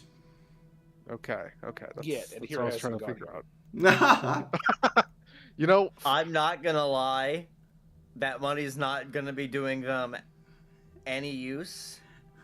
I'm gonna hold on to them for a hero, but I'm gonna make her feel really bad for it. You've got three Try. Crystal cards on your Caliban of currently unknown value, but some value. Well, she's rubbing off on you. Don't worry, it's for her. Speaking of, where I am, Yes, it's her. what can I see and get to with my grubby little... Give me an investigation check. How hard is it also, second question, to move around in this changing gravity? On a 9, clearly quite difficult. As you're moving through the space, there are crates aplenty in here at Hira. Many of them have been slowly over time smashed to pieces by the repeated lifting and dropping of things. Looking around, you can tell you didn't get here first, Atira. Someone has come into this cargo bay and taken stuff. That said, they seem to have focused on a set amount of, like, pretty big industrial cargo crates, like these almost like machinery like sized big boxes of things. You can see that these crates in particular are marked with Lichtco, but you can also see there is a stamp on them as well that reads Calador Zealous.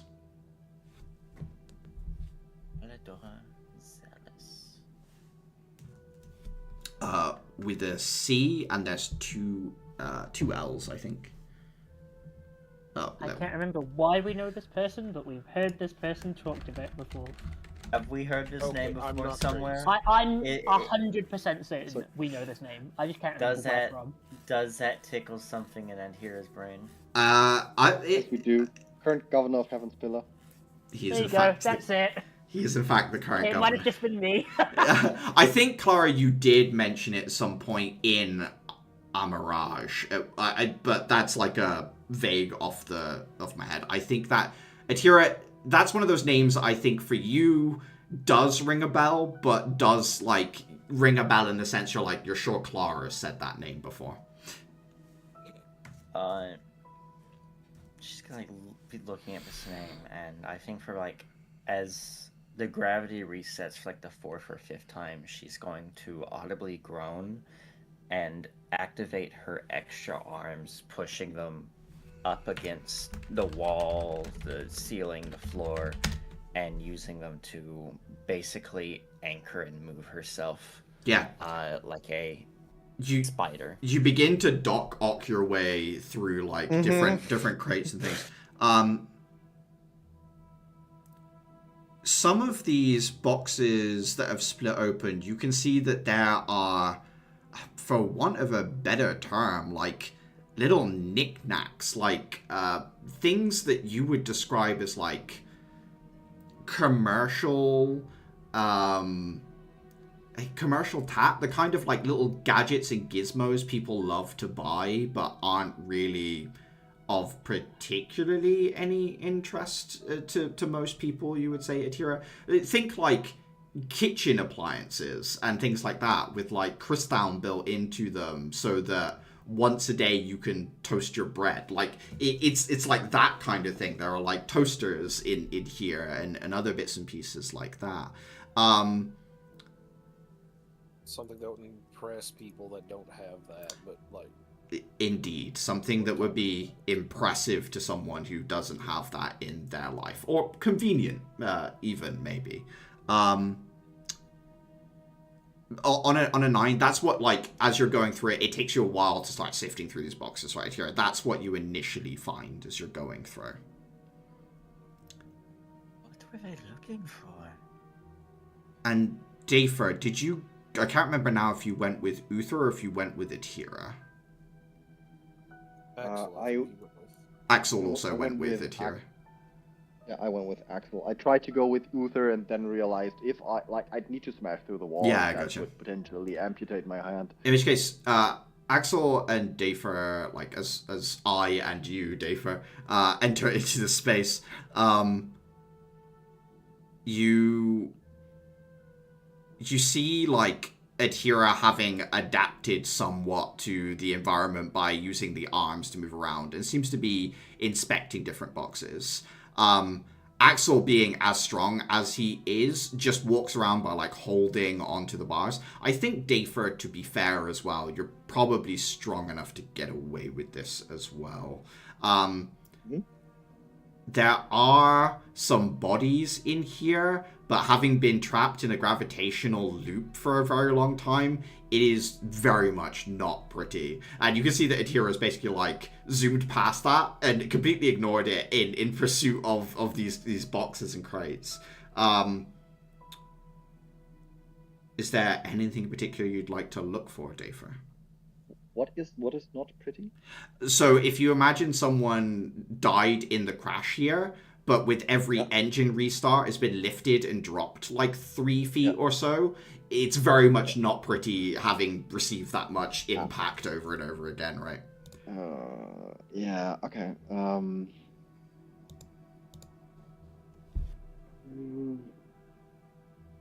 Are there...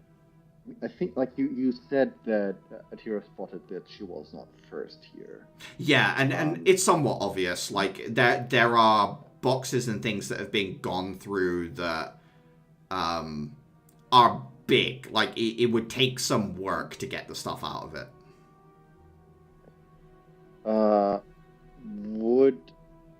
Are there any signs of combat around? Anything obvious that hints at like what could have potentially brought down this ship, or like what kind of weaponry could have been used to perform this combat, so that would provide a hint as to who did this? Give me an investigation check. Okay. That is a 24. 24. Moving through the space, there isn't much sign of conflict, Dafer. If it wasn't for, like, the tactical display, like, highlighting certain things in the environment, you never would have noticed, like, a couple of bullet holes that are here. And there is one slash through some of the metal of what appears to be, like, a bladed weapon, be it a sword or whatever it was. There was some conflict here, Dafer. It wasn't a lot. But the conflict you do find are centered around some destroyed spindle frame constructs that appear to be armed with weapons. Maybe some like onboard security constructs or something like that you're looking at that probably survived the crash and then were dealt with by whoever came here afterwards. Seems to be what you're looking at, Dafer.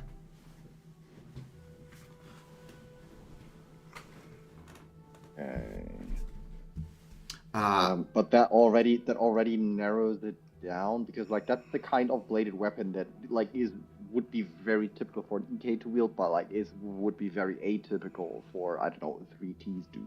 Yeah, 3Ts tend to use like rifle, bayonet, pike type things that's more piercing and stabbing. Whatever this was an edged weapon, so like katana or longsword, something like that. Yeah. So, and I think only EKs or people that can deal with shells and are very trained are the kinds of people like insane enough to do that kind of weapon choice. Yeah, especially with it having shorn through some of the metal here, that kind of strength feels like something that is rare for someone who isn't an EK or otherwise to sort of have as well. I think Axel would also comment that these constructs, every shot went straight through the sort of like the runic center of the spindle frame. They were accurate, conserving ammo, precise. I have a question. Yeah, Tyr? I'm listening to this conversation go on as I compare bits about the attack, right? Mm-hmm. How many similarities does this have to the train we found headed down to Caldera? Many. It happened quick, it was precise, bladed weapons and bullets, similar situations, same things you found, you would say. She stops, looks around at all the signs as the conversation points them out, and then aloud, "This is familiar.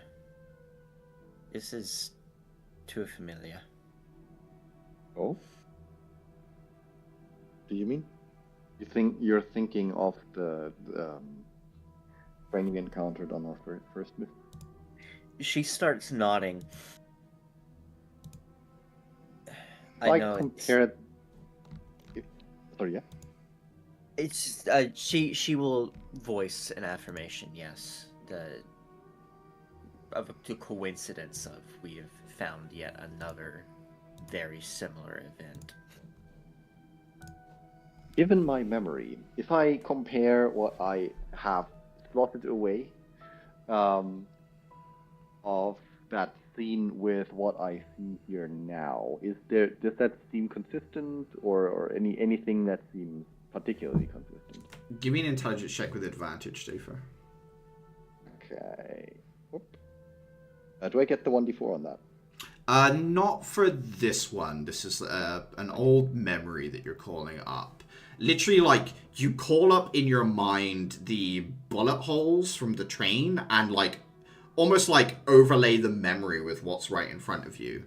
There are definitely some similarities, although, Dafer, you would say it's a little easier for there to be similarities here, right? Like, as long as it's the same caliber of bullet fired from, like, a similar-ish weapon, it's going to have the same impact. What gets you is the slashes of the blade. You would say the blade slashes here are thinner than the ones you saw on the train. The blade, the weapon used on the train attack was like a big, heavy, almost like gut-style slab of metal. This is something thinner. Like, I used the word katana before. It reminds you of, like, Nile and some of the marks you've seen after their weapons as well. That said, the way it's used to breach the space and then, like, the blade sort of gets them in and then the gunfire is, like, fired from a place of cover, that seems very similar to you. Like, there was a breach and clear style thing that went on, you can tell, Dafer. So yes, it does seem to have some similarities, but not exact. Okay. So this seems like the identical tactic, yes. Potentially different teams. Yeah, that seems like a fair analysis to you, Dafer. Okay. And we had assumed, I think, for the first one that was likely Paladin's interference, but no proof of that. No, I think I think they wrote that it was the Paladins that did it on the train wall, if I remember correctly. They quite clearly marked the train with the name and symbol of the Paladins of Empress. Well, this does seem very like the tactics we've seen displayed on the train, and that was the Paladins back then. I'm gonna pull us to Uther at this point. Uther, you slip through the wall into the back where the main engine should be. Looking at the space, you can see that there are still gears, there's chunks of clouded crystal that are active.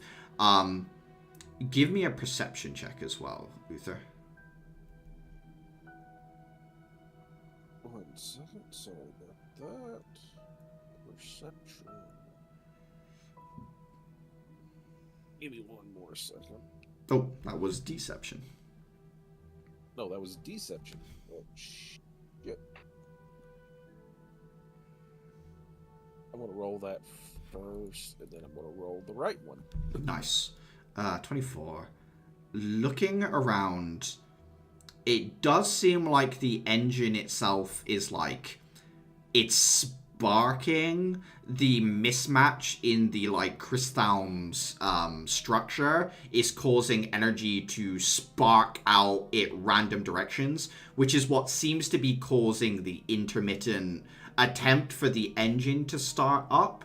And then obviously as it like flows through the different sections, it eventually hits another piece of crystal that's out of order, and that's when the engine stalls. So it's like activating itself, failing, and like randomly activating itself again, as it's literally like energy is just flowing everywhere in this space, Uther. You're very much in a situation where like touching any of the circuitry, there's a like 50-50 chance whether you're gonna get, 1,000 volts of pure arcane energy straight to the hand, right? Like it's unstable here. I am looking for a control panel to try to find a way to eject the crystal. Looking around, there are a few crystal pad control panels, which are obviously connected to the system, which are dangerous. But on a 24, you can see that there are manual release systems for this kind of stuff, but they are big, heavy-duty, like bolted levers. It looks like some of them have these big pins through. It looks like there's a tool to release them, maybe, like a specialized device used for removing these pins that are holding the levers in place. This is an old airship, Uther. Like, you've never really been in one of these structures before, ever. But this is, like, first-generation airship. And in that sense, like, the safety features are added in after the fact. These these levers were added, 20 years later when someone realized, this was not safe at all. But in that sense, they're also still not ideal, right? They're not baked into the system, as it were. Then I guess I'll hunt the tool. It has to be around here somewhere. Yeah, give me an investigation check. Oh boy, big number. Low 15. number. You get your D4 as well? Yep. 19. 19. Looking around, there are a couple of spaces that are like labeled. There is a storage area. There is a room that is labeled ablation and ballast tank. And then there is another space that looks like it might be for like an engineering staff break room or something like that. And these are like sealed behind these big doors with like iron wheels that you have to like turn to get in there, right, Uther? I think storage room first, then. Opening up the storage room, heading in. The place is a mess. This was what got hit first as it came down. The superstructure survived, but like the shelves are spilled everywhere. Everything is upside down as well, so that obviously doesn't help. there's stuff strewn all over the floor. You do find a couple of objects that look like they might be the right tools. There's something that looks like a kind of like a pneumatic piston type thing, but it pulls instead of pushes. That could be something for pulling the pin out, or just for removing like big bolts in the metal structure if you needed to replace like one of the steel panels or something like that. You also see that there are a few like it's like a crystal surge detector, so it's like a crystal plate, and then there's a little handheld thing, and when you pull the trigger and look through the plate, you can see the flow of energy through it, so you can see where, like, if there was a break in the crystal system, like a normal one, you'd use this on a wall to try and find where the circuit breaks, basically. Interesting. Yeah, I'm grabbing those. Just both of those tools. Yeah, the pneumatic thing is like, you need, like, Uther, you would need both hands to pick this thing up. It's almost like an inverted pile bunker like thing. It's huge. The actual the crystal surge detector thing is something that is designed to like clip onto a belt, so you can like fold it up and clip it onto your belt if you want to. Yeah, I'll clip it onto my belt, and then I'll two-hand this giant monkey wrench and see if I can't turn off the electricity. As you move through to that space, you get like a slightly different viewpoint of the room, because you come out from underneath like a sort of, if you think the engine room is 2 stories, there's like a balcony in the middle that is overlooking everything that you've come out from under, so you can look right and up over the balcony. There you can see what is quite clearly the epicenter of some kind of detonation. It doesn't look like a normal explosive. There's no scorching or anything like that, but there is a patina through the metal, like something high energy passed through the metal itself, and it's left these like circuit marks through it where arcane energy hit metal and either transmuted or like burn a pattern into it. Beyond that, written in what you can only assume to be blood, is a message on the wall that reads, "The city eats corpses, we only rob graves."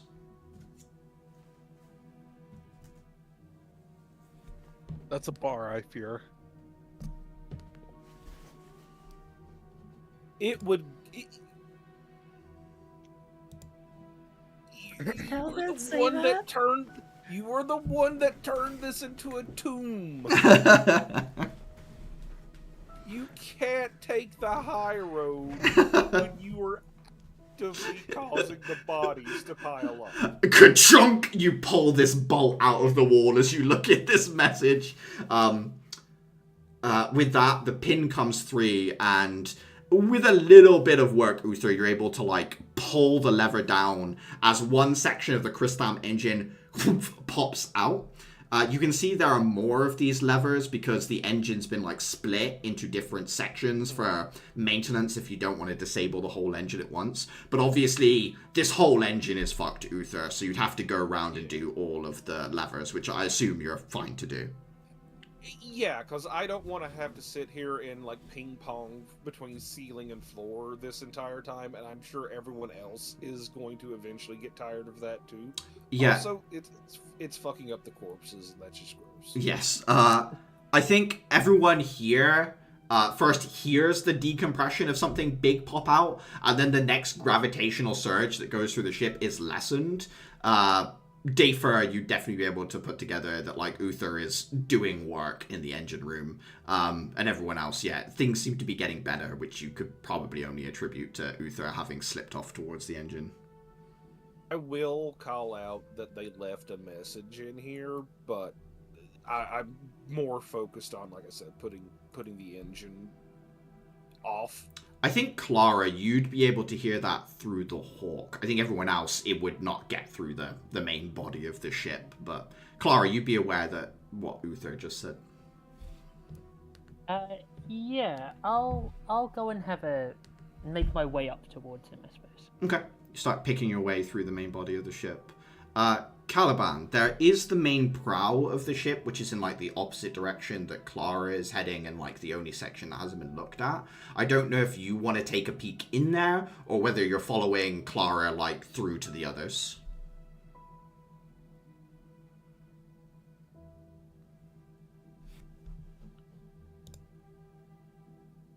Muted Roach, I don't know if you're aware. Oh, might have stepped away for a second. That's dead.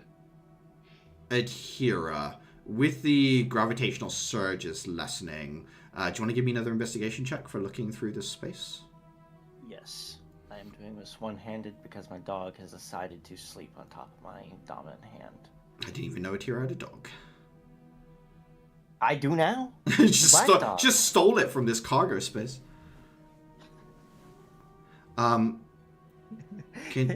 Perfectly intact dog. Government doesn't want you to know, but you can just take these. You find a few more things that have been looted here. Looks to be crystal powder, maybe, you think, like bags of pure, like, powdered crystal.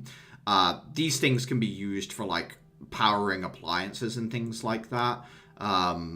You also you find what appears to be a logbook, like a manifesto of what should be on the ship. I don't know if you want to stop and take a look at that. Well, she's not really finding any other interesting crap to take for herself. So yeah, she'll start flipping through. Taking a look through, you're able to work out what they probably took were crystal generators, so things for powering, like, these are the kind of things that would be in the base of the mountain at the military outpost in the Gold Bell Caves. Like, this is the kind of thing that keeps systems online for, like, military outposts. Think of them like diesel generators that you pour crystal into and then it hooks into a system. Also, there were 4 marquee emitters, so, like, anti-miasmic barriers, basically. The kind of thing that you could hook up to a generator and make a safe space from the miasmic. And you could also use it for getting rid of, like, the remains of miasmic to stop it from corrupting the environment in an area or something like that. So those seem to be the things that were stolen. There's lots of notes of, like, the what is being described as civic goods. So things like the toasters, things like weird umbrellas that really don't have any... I think you bought one yourself, Adhera, these, like, bubble umbrellas, right, and things like that. You also note that there are some luxuries marked for the governor, which include fine bottles of liquor, cigars, first edition books, things like that might be somewhere in this cargo hold still, Adhera. What was that? First edition books? First edition books, yeah.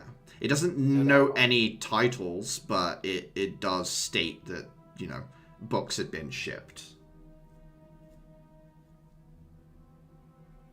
I think the street thief was putting together pieces of a question for why these things were stolen, where they were headed to originally. I think the manifesto would tell you it was heading for the capital of Heaven's Pillar. Okay. The generators? Yes, the entire cargo shipment was heading for the capital. I guess this may be a sort of knowledge that might be beyond, or beyond Adhera's scope, but do I know if that's a regularly shipped product, or were strings pulled to get something like that? Generators and the generators and the emitters, they tend to be military hardware, so the kind of things that would be used at important outposts. That said, Calidor has recently taken over governance of the entire region of Heaven's Pillar, it is not unlikely that he has a great deal of pull and probably has a myriad of projects going on to try and endear the people to him, right? He's trying to make it so that he's trying to assume governance of an area that maybe doesn't want him to, right, Atira? He's trying to buy their favor. The pieces are there, and they start trying to click into place, but cigars, liquor, and books. First things first, gotta go find those. Okay. Another investigation check, this time with advantage. You know what you're looking for. Come on. 15? If you didn't find one of them, what would be the one you don't find, Atira? Probably liquor. I imagine I do find it, but it is not in a state that can be carried or consumed anymore as Absolutely. shards of... I think that's what clues you into where you're finding stuff at here. As you're walking around, you see the, like, brown liquid having poured across the metal. The smell of alcohol hits your nose. And you follow that back to the epicenter. There you find a box with, like, smashed, very expensive, like, whiskeys and things like that. Like, crystal bottles that have just shattered from the repeated impacts.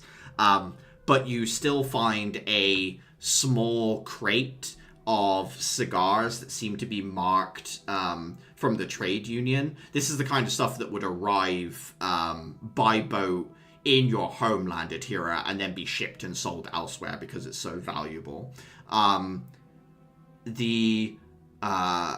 The first edition book is actually a book written by Elias. And it seems to be a book on Heaven's Pillars, like, cultural heritage of stories and, like, local mythos and things like that. It's like an examination of, in particular, their relationship to the goddess as compared to, like, other locations' relationships and things like that. Would it be strange to say that I think Adhira has an intellectual crush on this man? I think you'd be far from the only person. We first met him, and he, in a 6-minute elevator ride, elucidated more about Termis's nature than I've been able to figure out. I have read books on him about necromancy, many things, and he has given me new insights and ways of looking at it. And now, out in the wilderness, I find him, his literary genius. I think this is a treasure that goes in her backpack after a fond smile. What is the title of the book? Pillars or Stairs to Heaven.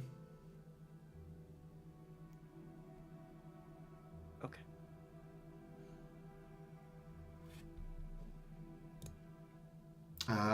Like, I don't know how better to describe it. It's just he keeps showing up and he keeps bringing more knowledge. There's a reason. There's a reason they refer to him as the last great generalist, the last person alive who has an understanding of everything before people started to specialize. And he's doing it blind.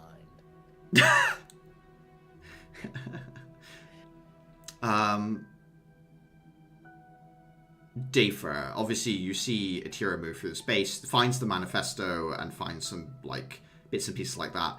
I think you see Clara move into the space as well, seems to be heading for the engine room. Is there anything in particular you'd like to do, Dafer?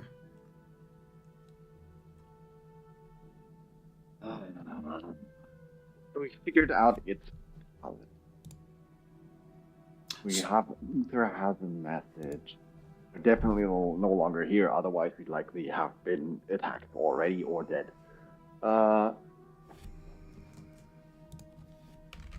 I can rest assured that whatever valuable there exists within this ship have already found its way into Atira's pockets.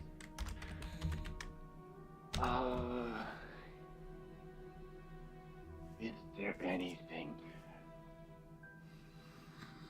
I think he looks to Axel for guidance and be like, I don't think there's too much of value anymore. I think, like, the only thing I can think of that's left is trying to, like, grab some of the stuff we see around for materials if they look like they could be valuable materials. Other than that, yeah, give me an investigation. I get nothing. Give me an investigation check, Dave.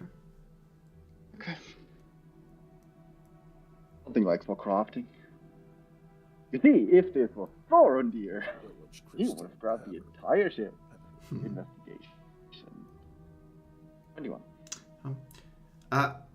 As much as the crystal here has all been kind of turned into wild sparking magic, you do find a couple of pieces of it that, despite having been scrambled, are like very high energy. If you think that whatever happened here was like it got overloaded to a sense with energy and that destroyed its internal structure, you get a couple of chunks of like vaguely unstable but very high energy crystal. 1 second. I have an idea. Is there any way, or do I, piecing together the situation on what this was about, could I think about replicating this kind of high energy crystal, which seems like it might be even energy denser than amber? If you had a workshop and this stuff and, you know, some time, you could definitely try and work out, if not how to, you know, like a process of doing something similar to. Just trying to see, like, if I want to replicate this, should I take anything else from here that might make this investigation process easier?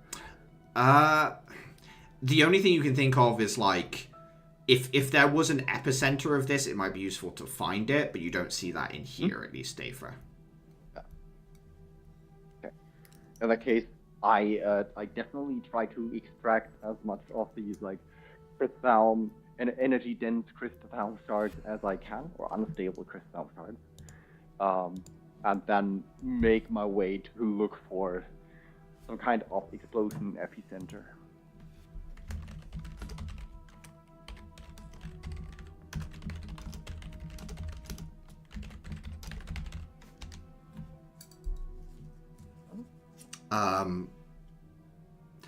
It's not the inability to find some of these shards, it's the fact that only 2 of them are you're comfortable carrying around and moving, right, Dafer? I think is the issue you're having, like, so those are the only 2. Otherwise, yeah, heading towards the engine room. Axel will say to you and Clara as you're walking by, ship's flipped. Most of the crew quarters is technically down from where we are. I'll head for the captain's cabin. You guys stick together. I'll be back in a bit. All right. Don't get yourself impaled by some leftover paladins, please. You as well. Am I still off on my own? You're in the same room in the corner, I think. You would hear that.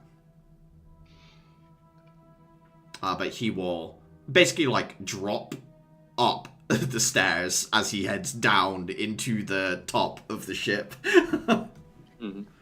What a sentence. Ed here is going to stand up with a small crate of cigars under her arm. How big is this crate, by the way? Yeah, I think under your arm is probably the right way to carry it. It's like maybe 40 to 50 cigars packed in, all told, with like straw. We're all mine now.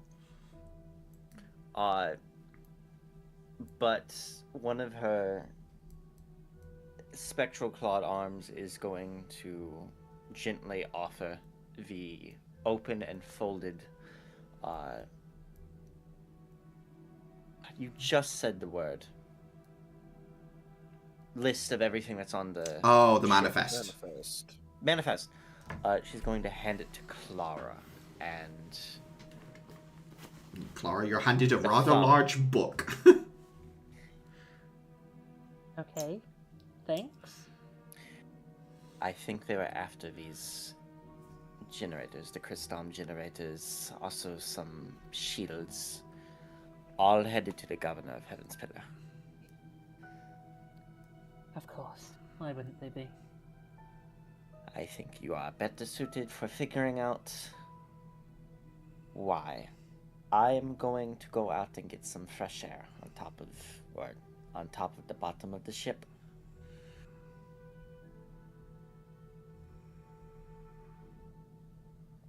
Sure. Matira, you slip out the side and onto the roof. Bottom roof. John?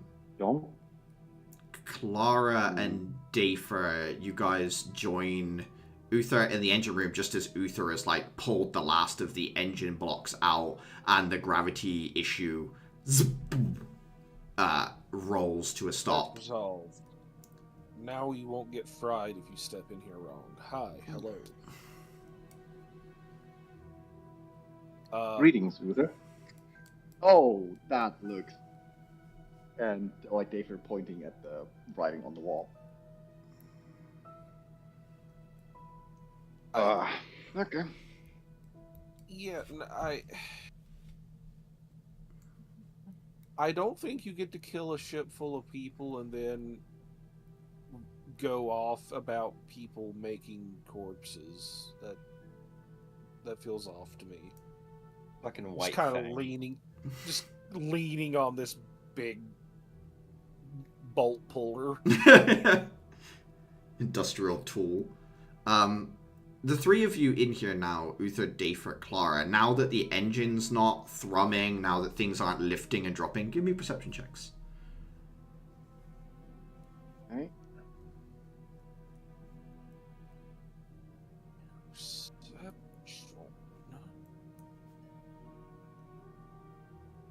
Very nice.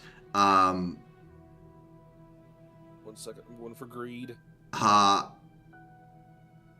Uther, and to a lesser degree Clara as well, both of you hear a very human sound. There's a soft groan of pain coming from the ablation and ballast tank room.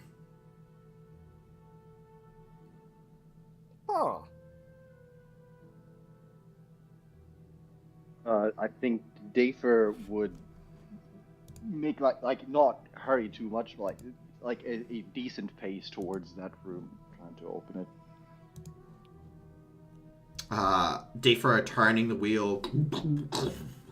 You open it up into a room that is essentially like two big steel tankers.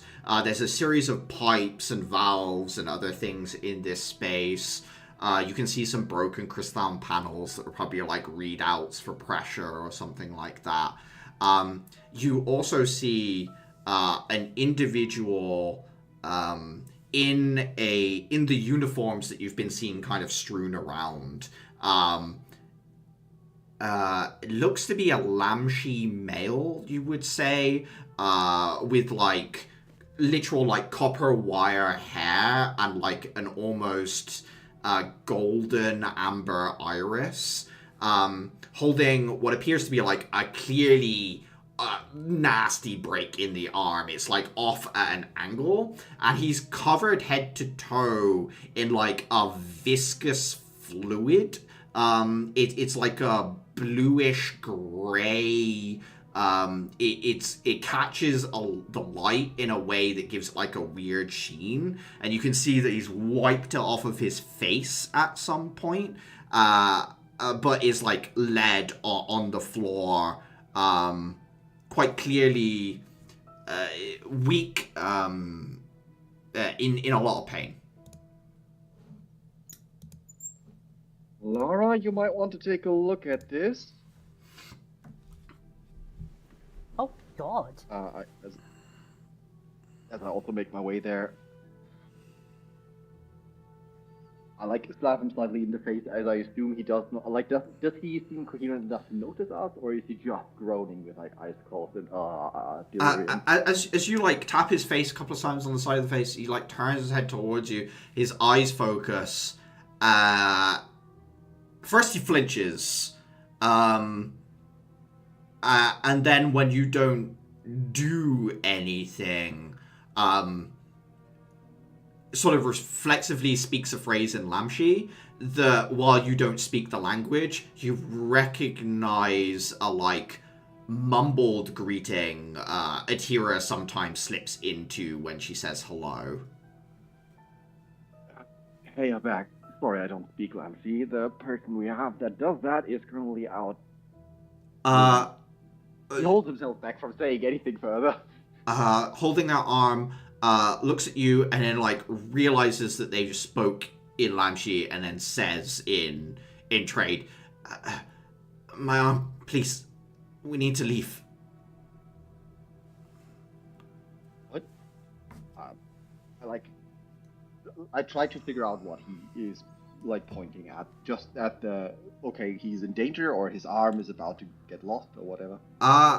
His arm's broken. It's a bit garbled, Dayfra. You can't like. He's jumping from thing to thing in a sense. Like he's just speaking out one thing, then like it's a little bit of panic, a little bit of like, you know, when you're like anxious about something, you can't really focus on any one thing that might go wrong. You like jump from thing to thing to thing. Like he's kind of going through that a little bit. Obviously, the pain isn't helping. I hold him down for a moment. You should be safe for now, soldier. Sarah, what does the arm look like? What does it look like? Give me a medicine check, Clara. Whew. Whew. Whew. It's nasty, Clara, but it's like a clean protrusion. You think that you could probably set it. He's definitely stayed in the same position for a while that stopped it getting worse. It would need to be like, you'd need a splint and a bandage. It would need to be stitched as well. It needs work, Clara, but it could have been a lot worse than it is. He's not going to lose anything as far as you're concerned. Okay, well, it's bad, but it's fixable. You're lucky we came when we did. He says, yes, I am lucky. And, like, I assume you take his arm at that point and start working on it, or? I'm gonna give him something to bite down on for the second while I set it. Yeah, absolutely. I'd say I hold him down.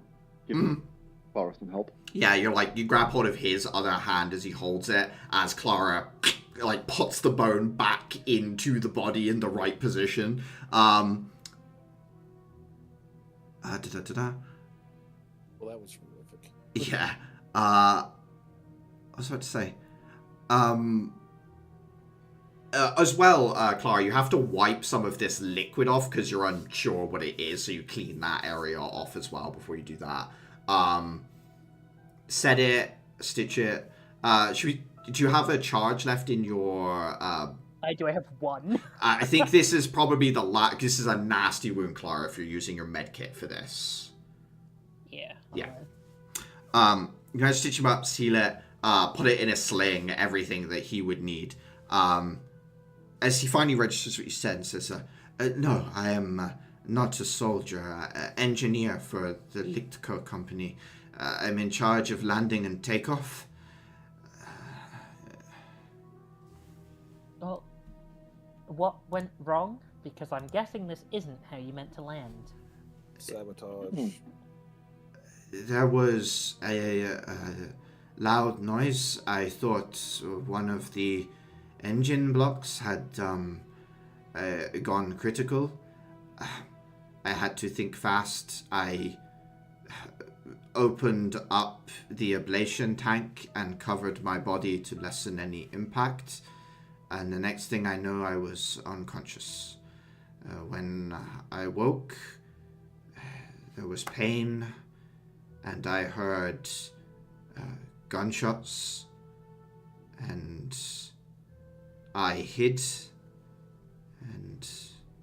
and then it gets a little hazy, but then you arrived. Although I think maybe I missed. I think I'm hungry.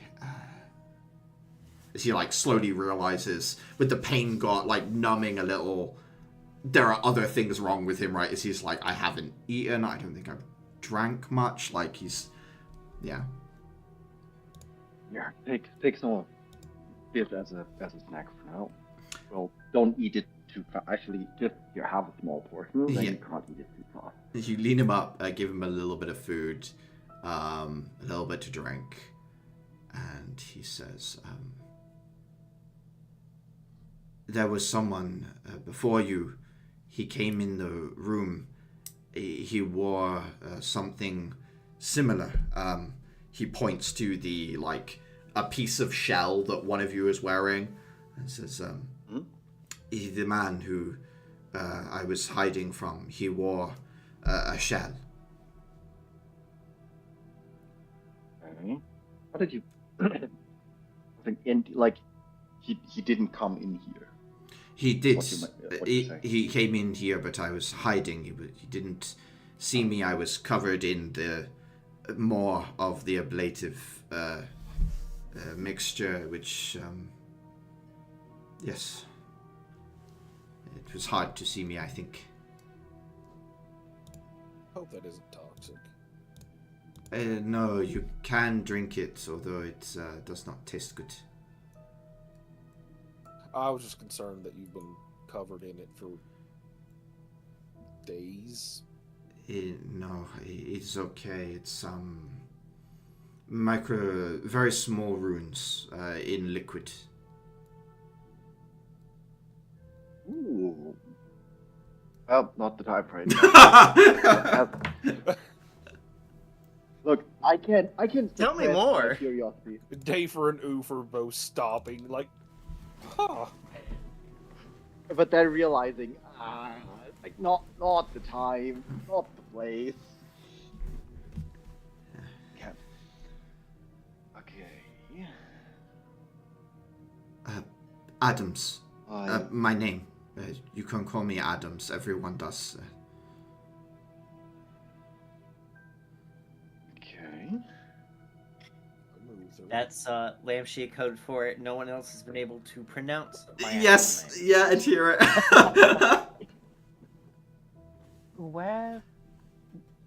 What were you doing out here, Adams? Taking these things places? Shipment to Heaven's Pillar, yes.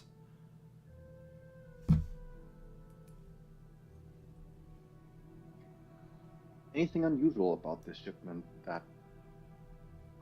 Well, actually, let's not have this discussion in here. Yeah, he begins to think about it, but as you say that, he nods and says, the man, he could be back. I don't know what they were after, but maybe they will return. I do not want to be here if they are.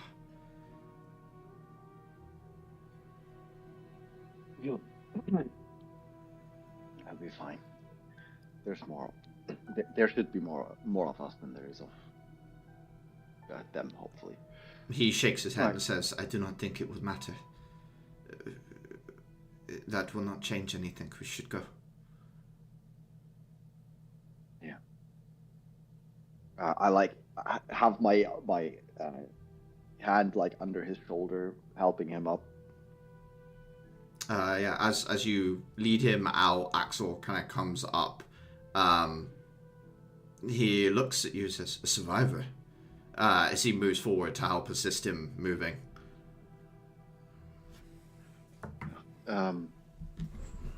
Adams, and yeah, this was a targeted attack. Somebody with cells, but either pretty much what we gathered.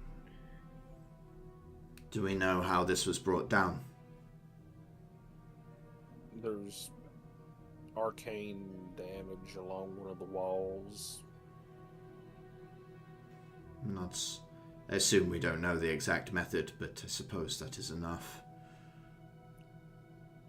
I was more focused with getting the engine shut off than I was to investigate the explosion at the moment. Good work on that, Uther. Do you think we have time to look into the detonation site more? Yeah, follow me, I'll show it to you. So, and I'll split off with Axel, unless the others want to follow. I figure they're just getting the guy outside, though. Yeah, you get Adams outside. Will do. Not see him. Wait, Axel, we never told you his name was Adam. You just did. The first thing you did. Right. Yeah, he'll head up with you, Uther. Take a look at it. Look around and say, doesn't feel like the ideal spot to detonate it. It's quite far away from the actual engine. Well, whatever it did, it scrambled the crystal in the engines, and that's part of why it kept arcing. It's just the whole system's just fried is not a great word for it, but that's what I'm going to use. Is it's fried. Yeah, give me an Arcana check, Uther. Arcana check. 20. You can't tell exactly what went off here. What you do find are some rune markings that denote the trigger, which is the altitude of the ship. It would have had to go up to get over the mountain, Uther. So whoever planted this thing knew when and where it would need to increase its height, knew the exact route the ship was taking.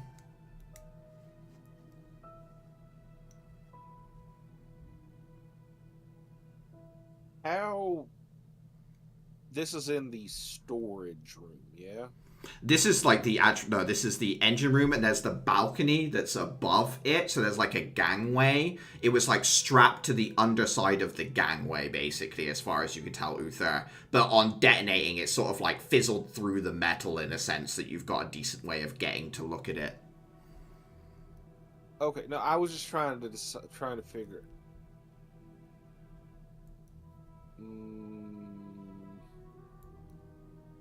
Do you think we can find a passenger manifest? Axel holds up a small pocketbook. It says, Captain's quarters. Found at least his personal notes on who was here, who was on the crew, problems he was having on board or not, things like that. Because to set up... I can't imagine that someone plants an explosive device, sets up triggers, and then leaves it for the entire duration of the trip thus far. Yeah. It doesn't get caught. On a 22... On a 22 as well, Arcana, it wasn't that well hidden, and with the engineers being somewhat thorough about maintenance, especially in a room like this is probably the most important room in the... It does seem, yeah. I would say, Uther. Someone on board had to have done this, so if there was someone not on the crew or a new member of crew that sticks out, that would be my first guesses. Excellent. We can check this book. There's a lot of writing in here. It seems like it goes back longer than the one journey they were on, although we can start at the end. Yeah. Do we think it's worth trying to gather up the bodies into a secure location so they don't get predated on until someone can come and recover this? Axel thinks for a moment and says, I would like to. But time, and there's no knowing. If Clara saw a flash of crystal last night, there is every chance they're still up there. I think it's better that we're gone. Okay. Do we think it could be a teleport of some kind? Could have been an exit strategy, If- yes. If they were running off with a bunch of heavy equipment, they had to. That would be my assumption, is that they were Wouldn't getting be. stuff out of here. Wouldn't be easy to transport. I would agree with that. They would need some means of moving it, and I could have been a vehicle, but I doubt they had the airship, and I see no tracks for. It's not a difficult. Not an easy route up for a wheeled vehicle.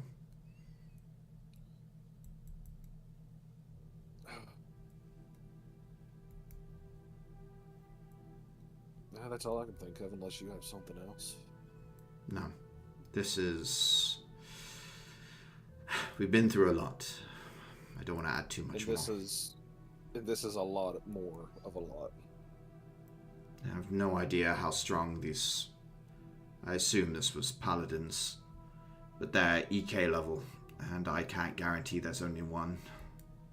Adams mentioned they had a shell. Whoever Adams saw someone, they had a shell. Yes, that lines up with what I assumed.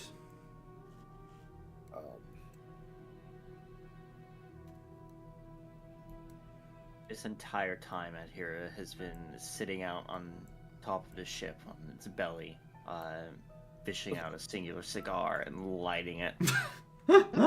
I don't know it. We have it.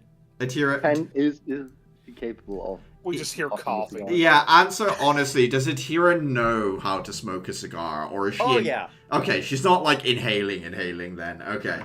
I think she knows how to smoke. I don't think she's ever had something as much of a luxury product as a cigar before. It tastes... Don't breathe in. It tastes like standing in a expensive furniture shop, mixed with that sort of like warmth of an alcohol going down. That's sort of what it tastes like to you, Atira.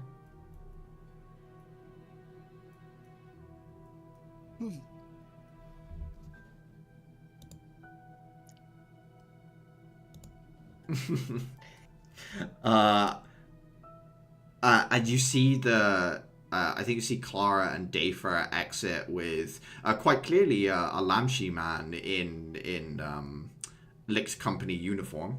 So you see that. Someone who's in like mid-30s as well. I don't think I said that yet.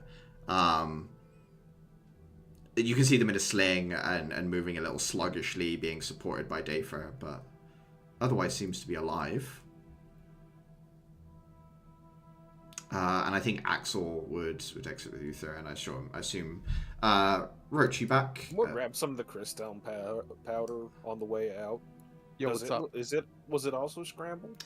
Sorry, the crystal powder was stolen, so there's no way of. Oh. Yeah.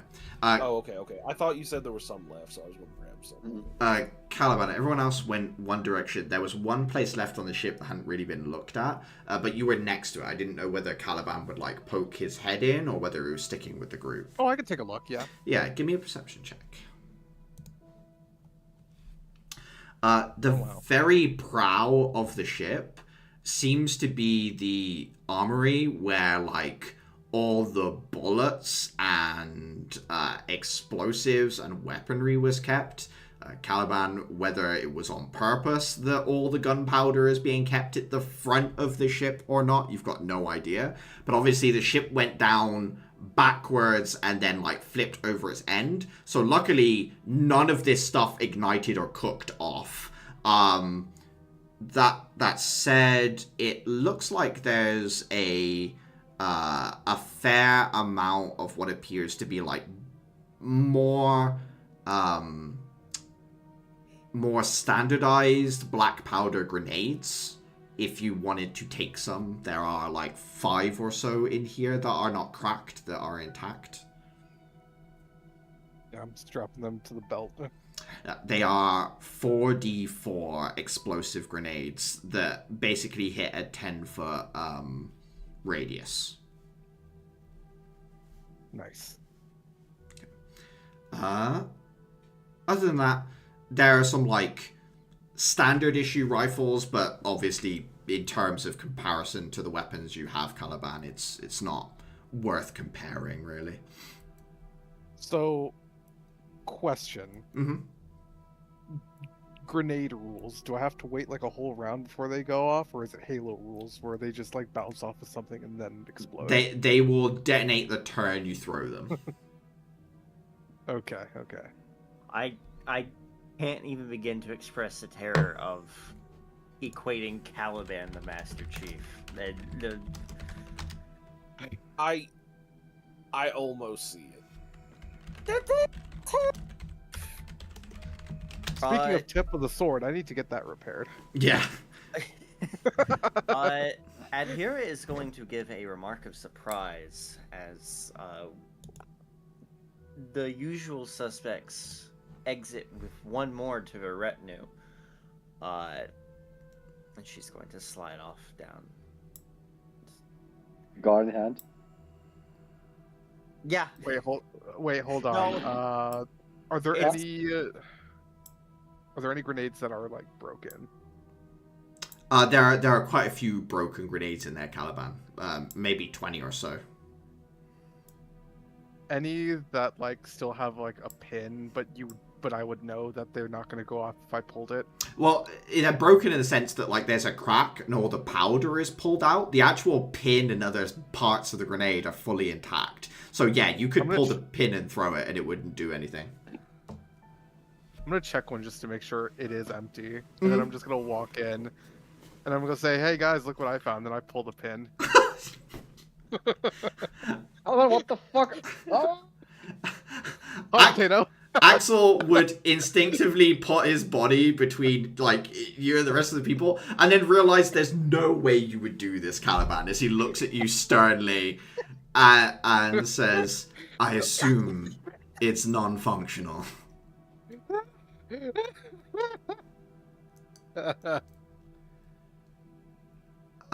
did we save you from being sacrificed again? I'm starting to forget the reason. Wow. Look, I just. Hey, Caliban, I didn't realize there was an arrow sticking out of your shoulder. Try me, bitch. I'll down, Clara.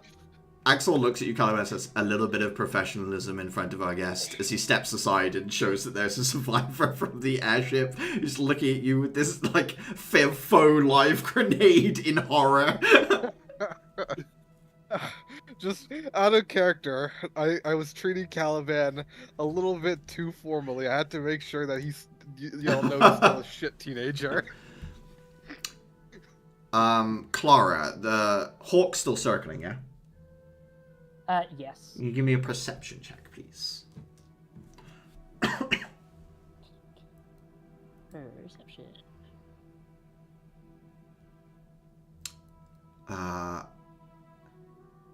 There is a glint from further up the mountain. You would say reflection of glass on a lens, maybe. Could be a telescope. Could be the scope of a rifle. Oh, shit, snipers. Like looking in our direction. Yeah.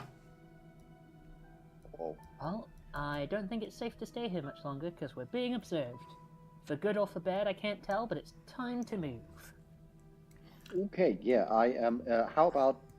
Wait, is there forest or anything that will obscure their view on us along the way? The best cover you have right now is to get behind the airship. They're directly up the mountain, more towards the watchtower. In terms of direct cover, from there, it's like a 300-foot sprint to tree line that then hugs the mountain that you can follow again. Well, I'm about to really make a surprising introduction to this new person. I'm going to... He's being led around, like, one hand on over each person's shoulder. I think just Dafer is supporting Adams right now, but otherwise, yeah. I will move to take Adams using my arms and easily maneuver him back around the ship.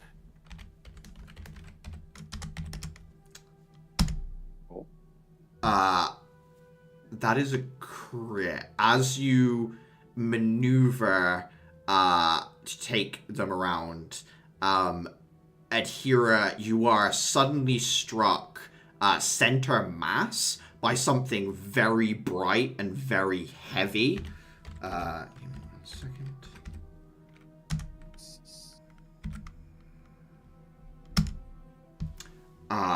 35 points of radiant damage crashes into you, Adhira.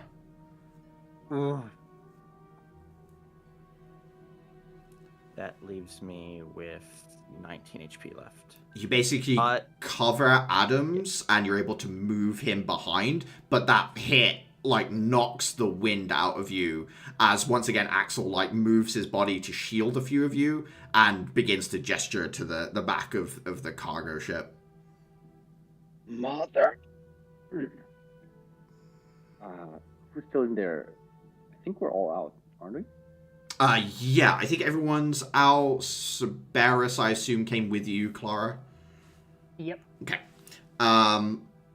Do you want your hawk to stay up, or do you want it to take cover, Clara? I would prefer it to stay up. Do you want to keep it circling, or do you want to send it towards whoever's firing? Yeah, I'll send it towards the thing, see what I can see. I want you to give me a straight D20, just pure luck check at this point, I think. Because it's basically just flying. There's no cover for it. 10? Just straight down the middle. Give me a perception check to see if it sees anything, but it will get shot out of the sky. I just want to see whether you get a glimpse. Does it get advantage? It doesn't get advantage. If you'd rolled slightly higher, it would have given advantage, but a 25 is plenty.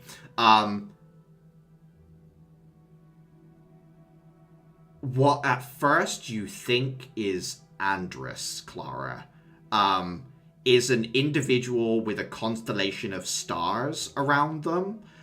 They are wearing a shell necklace that is infused with that same radiance and giving off a soft glow.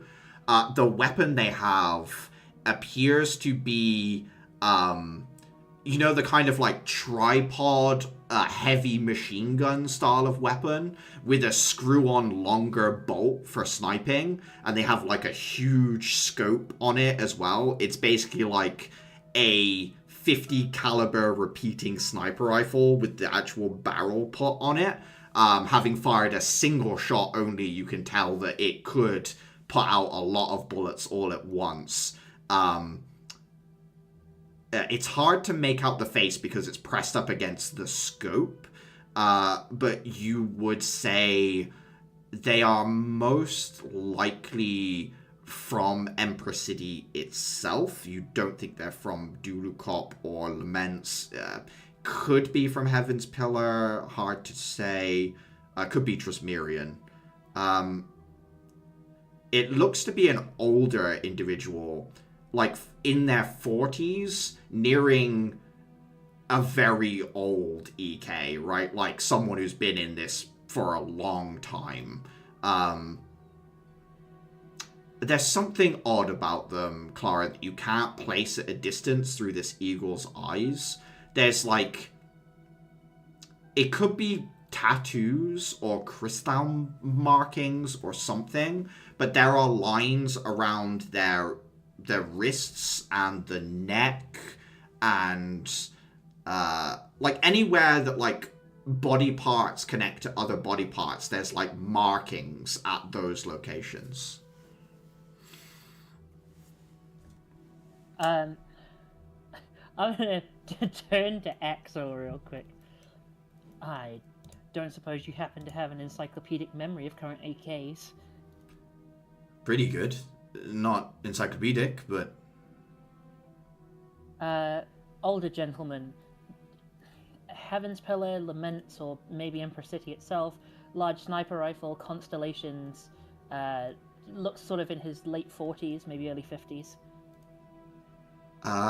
Give me 1 second. Adhira stops, takes a break from pawing at the burn on her back, to mutter an inquisitive remark about constellations. Later, not right now. Axel thinks and says, a repeating sniper rifle of that size, an older EK.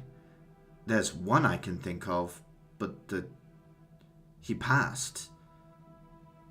Apparently not. Striker, I believe, was the EK title. I don't remember I don't remember them having constellations like Andrus. Then I would say, judging on the markations I'm seeing, we might be dealing with something a little less than human. But either way, he's got a pretty good sight, and I wouldn't want to run into the line of fire of that thing. We're going to need another plan. Spur of the moment, I would like to make a religion check. Sure. Is there anything particular you're trying to figure out? I know constellations are mark of the divine. Mm-hmm. This is a man who has passed. Yep. Is this true necromancy? You can give me a religion check. I think this comes from more a place of fear than Uh-huh. curiosity. 22. Should be impossible. Good. Adhira goes pale. It should be. It should be impossible. Axel thinks for a moment, says, 300 feet, that many bullets, good shot. We don't have cover to throw up. I'm not sure any of us could take that many bullets and on the way there and survive. On the way to I cover, still mean. have my pass without trace crystal.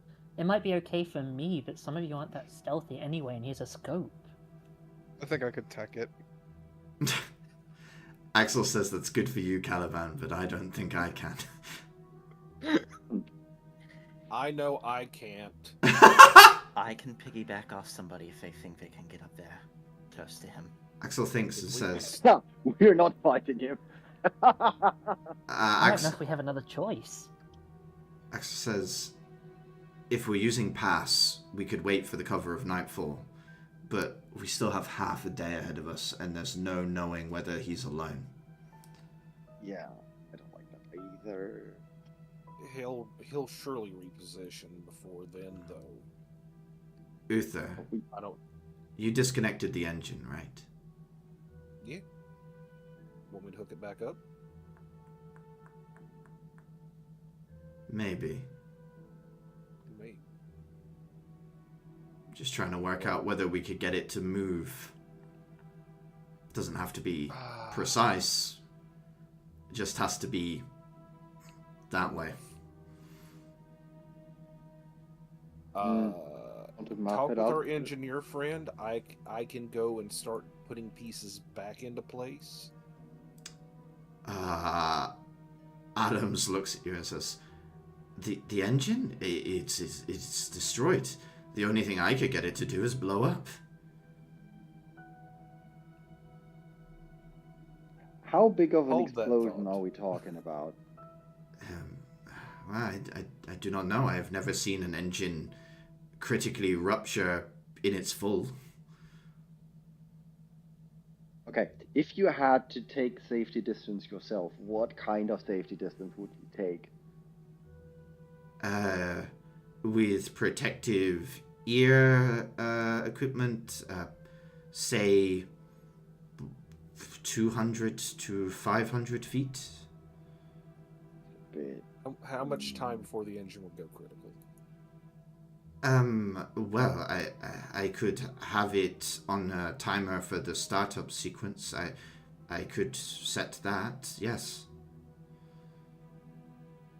But that doesn't solve a problem because we need to go for some sort of cover, and because if we don't, we get blown to smithereens. He nods. But He says we would need to run a distance away from the ship that I think would put us in sight. Yes. yeah, which If we, for nightfall, we set the ship to trigger. Clara uses pass without trace and we move like hell. I think that might be our best rate of success. She stops, turns, and goes, "Hi, my name is Atira.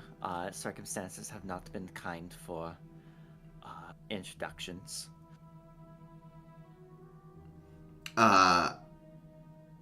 Looks at you, blinks, and replies in Lamshi and says, basically, hello, nice to meet you.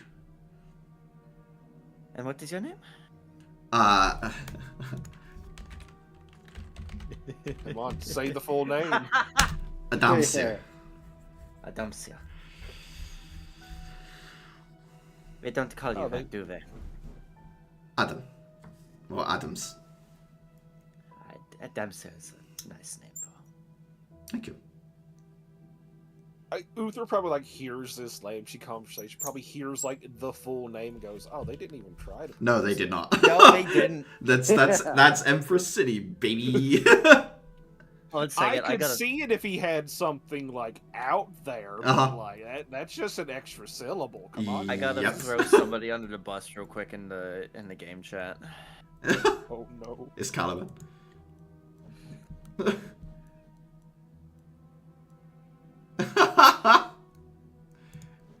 I think Atira's been it's radiant as well, which I think is very true to character. I'll hurt you. I'll hurt everyone you love. Every NPC that you've coddled will. Axel thinks. Rampage. Says, Not the kind of radiant load she's used to. Axel thinks and says, waiting is definitely one option we can take. It isn't without its own risks. He could reposition. He could not be alone. There could be others that are on their way here now. Do we think the radiant cannon can blast through a piece of metal? Can I answer that? Through experience? Yeah, like, is this like a solid slug of something, or is this a laser blast? It's. I think from Atira's experience and what you guys saw, it's actually closer to a blaster bolt from Star Wars. It's like pressurized and heated up, like ionized, like metal, kind of like a superheated metal that is to the point of being radiance. So we don't. Would It wouldn't He can be. shoot enough that it ship doesn't hull matter. off. It wouldn't immediately puncture through, but given sustained fire, it would burst away through even the airship plating eventually. Like, maybe in 2 rounds of continuous fire, like 12 seconds of shooting. After that, you're basically Swiss cheese. Yeah, but I mean, a little bit of a shield is better than just taking blasts. Uther, you're thinking we could maybe carry panels of the ship to cover us as we move? If nothing else, it'll be something to obscure our exact location, so maybe we don't get instantly killed. I'm gonna roll a check as Adams. Give me 1 second.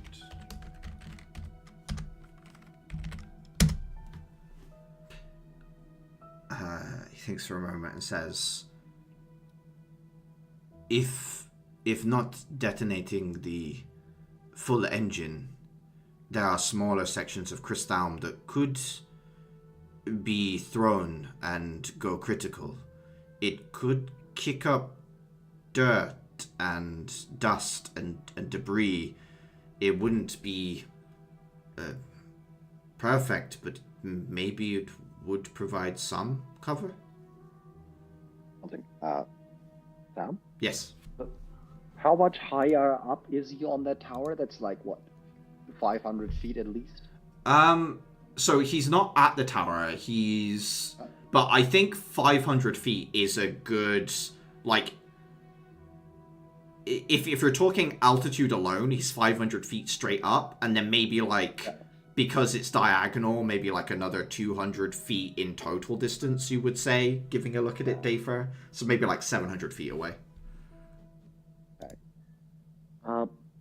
And, like, the critical crystal sections, the kind of explosion we'd need in order to kick up enough dust to cover us would still need to be huge.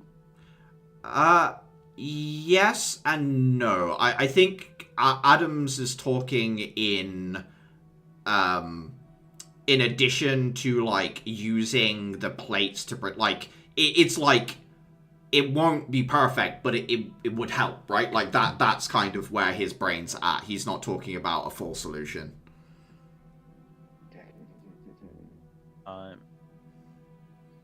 Adhere is going to sort of shuffle around to sit next to Caliban, and sort of keeping her voice low, she's going to be... Caliban. Yeah? This man, Axel says he's deceased at an old decay. I know few interactions with Andres. Installations are something made by goddess and other beings. It should be impossible, but there's a chance that this man, thing, up there, is something brought back with true necromancy.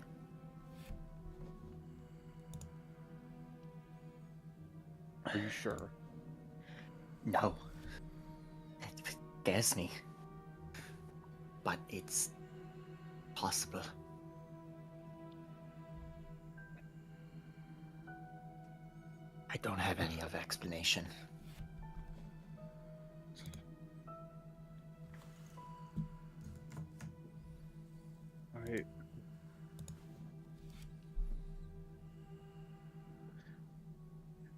I don't know what I'm supposed to do. Caliban looks at you like, this is information that I do not know what to use it for. Angel Man, if it comes to a fight, radiant it back to hell. I don't expect you to have an answer. I just...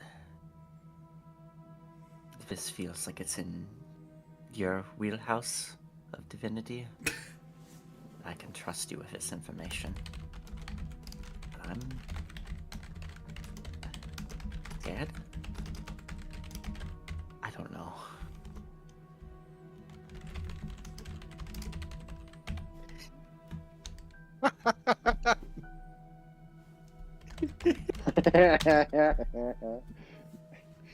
It's gonna put me through a train. Are you sure?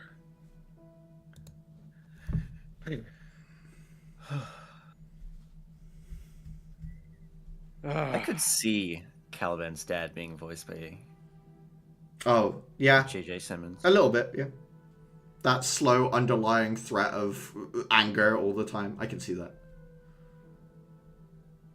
Well, if you need me to re-kill something, it shouldn't be as hard as just killing something. Just the first time. I think Axel would overhear you two and say, "The man's rank A. Can we let's try and focus on getting out of here without conflict before we deal with this." I'm just saying we have to cover all our bases, and If with we- that being said, I think I'd win. Our bases are that we are students, and he would basically not even need his weapon to lay us over his knee. Axel thinks and says, "We could probably, if we manage to get to him and rush him, there's enough of us that it's a fight, but the distance With how between many us..." losses? Yes, that's my concern. What is the range? I did not write down the range of this shit. What are you looking at? Don't you have an ever-smoking bottle? No, we have a storm in a bottle. Last game was ever smoking bottle. what we I was You have- checking the range on random acts of avoidance. Oh, I think it's like 300 feet in total. Yeah, and he's further than that up. Technically, you could shoot yourself with it, depending on what the thing is. I don't think a banish or a dominate person or anything to that effect. This is the one that gets Oh, that yeah, gets yeah. things away from you. Gotcha. Who has the cape, and is anyone attuned to the cape? I don't think anyone is. Oh, We could attune to the cape and Cape- teleport right behind him. It's too No, far no, away. That's yeah. The what can do is the distance to cover is less than the cape teleportation distance, and you can use, assuming the cape gives you normal dimension door, means you can get 2 people through. Given that Atira can get through her lab, that's 3 people. That leaves 3 more people, but those 3 more people have potentially pass without trace, and we still have our Talisman threat pinned that we could use for further cover to like make this kind of sneak possible in the first place. we set up some kind of diversion, and then we do that. The people that can't sneak teleport out. Everyone else just fucking scrambles. Sounds like the 3 worst, more like the 3 worst sneakers, which I would count Adam's here to those. He's got a broken arm. He ain't doing. Yeah. Axel thinks and says the group that teleports could take some of the unstable crystal, throw it, have it detonate, maybe draw their attention, while the other group throws up the talisman thread and runs under pass without trace. That could work. I can use my Best echo I can for think of. diversion also. Have it start running one way and we run the other. Any objections or better ideas? The echo idea, if that buys us around, that's already worth it. Who do we have teleport? I can use the cape, or if we need someone else to. I'm beginning to really hate snipers. None taken. I should be the one with the teleporting, with the teleport cape, don't I? Yeah, I can't remember if you're attuned to it or not, Caliban, but obviously you can spend some time attuning to it here.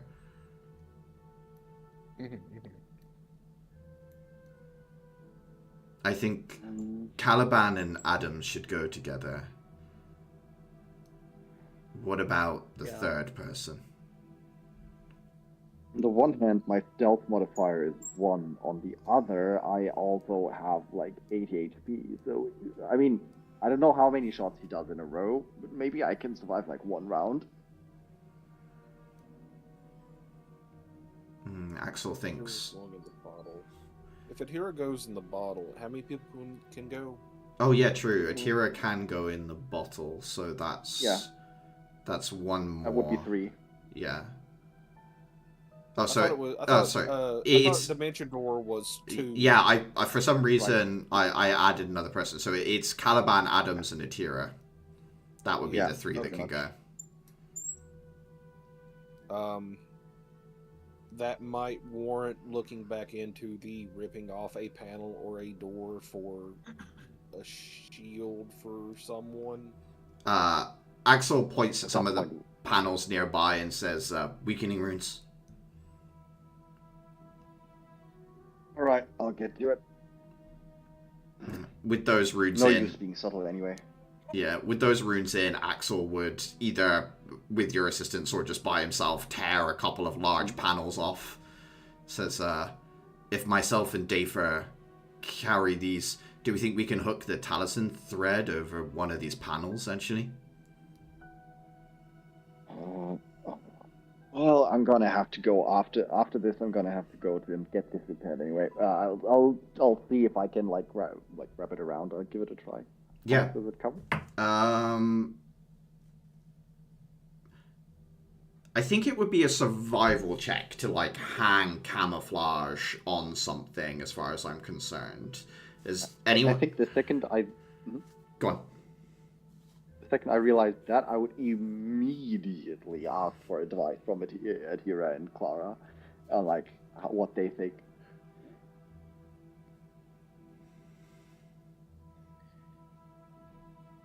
On how to best place the thread. I've got to be honest, this is not really my wheelhouse. Axel thinks for a moment and says, we have climbing gear. Maybe we could use some of the rope to attach it.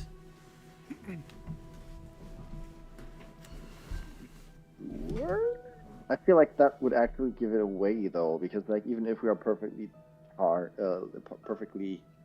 installed as such, the rope wouldn't be. The only other thing I can think of is bending the metal to hook the thread onto. Oh, that sounds like we should get to work then. You give me a survival check with advantage, Dafer. Okay. 15. 15? 15's not awful. 15's pretty good. It's not ideally clipped in, right, Dafer? Like, at the bottom, if it's windy or something, it will blow up. So, like, the bottom of the panel might be revealed, essentially. However, if Clara does cast Pass Without Trace, maybe it will be okay. The glint will be obscured. There's, like, shadows that will mask it, so it's better than not. Yeah, alright. Would last for a round, and we have, I think, in a full sprint between, like, the... Who has the sprint? Uther, Ara, Axel, and I. I think Axel... all of us. Axel and Dafe are in the worst position out of everyone. You're like, But... quick, but not crazy quick. Yeah, but, like, even then, it's basically, we have, if, like, the 2 rogues can go 90, the 2 barbarians can go 80, so... I guess Caliban is also in a not great situation in terms of speed. Teleporting. Oh, true, yeah. And Cerberus, I assume, like... What's the... Is Cerberus 40 feet or 30 feet, Clara? Let me have a quick look. Severus is 40 feet. 40 feet, okay. So we'll be keeping up with Dafer and Axel, basically. Yeah. And then we have like, what, 300 feet that we need to cover? 300 feet that you need to cover. I think you could... Around. You'll probably only be able to go as fast as the slowest group because you've got the panel to hide behind. So it will be 80 feet around that you guys are going. Yeah. 4 rounds. 4 rounds. And like the panel should hold 1 of those. So we need to be able to travel like 3 before we get caught. And you'll have pass and a distraction. Yeah. I think after all the prep work, Axel would look at you all and say, I think this is our best bet for getting out of here without a direct confrontation. We get out of here, I want to raise. You're not being paid, I assume. We should definitely get on that. Chuckles. I think I'll ask for one. Can we form a union? We might need to form a union. No mutinies until we get home. That defeats the point of a mutiny. Stop being corrected, start running. Not yet, though. Alright. Caliban, you have attuned to the cape by now. My question to you is, so this material, it's like so thin, it seems to be able to slip between the cracks of reality. How do you want to, like, use it to teleport? Do you want to, like, bullfighter flourish it and then, like, step through? Or, like, what does it look like, Caliban, as you use this cape to step through reality 500 feet with Adams? And here I assume you're jumping in the lamp. So, Yes. Okay. The way I think that Caliban would wear it, how Ezio from Assassin's Creed wears his It's like a half cape over the shoulder, yeah. yeah. And it would be like a bullfighter's like sort of flourish. Mm-hmm. And then, like, in the flourish, it, like, goes all the way around, and then you just, like, fold into nothing and then reappear somewhere else. Yeah. Caliban, you step forward. Reality, from your point of view, you watch the sky fold as reality folds into a way where your single step takes you the 300 feet you need to. You watch, like, the seam bend around space and, like, people's heads fold in weird ways, allowing you to just make this single step through reality. When you reach the other side, Adams drops to his knees and immediately throws up on the ground as you step out into the tree line. Itira, you're none the wiser in your lamp. You just kind of like sat as Turbinus sits there, showing you his collection of like clay mold mugs. I assumed it would be like a little bit of awkward energy because the last thing that we really sort of talked about in seriousness is that he admitted that he dodged the army. Yeah, and I didn't get a chance to respond. Just sort of. I think that's it. Like when you get in there, he's like, "So, this mug is from the early dawn of humanity. It's from a riverbed, red clay. When did they start putting in handles? Thinks for a moment. It's, sometime around the same time forks were invented. And then all of a sudden, you're on the other side of, of this 300-foot gap. Adams, having sort of like recovered, looks at like one of the chunks of crystal he was able to grab after the plates were peeled away, and says, "I'm ready to throw when they are."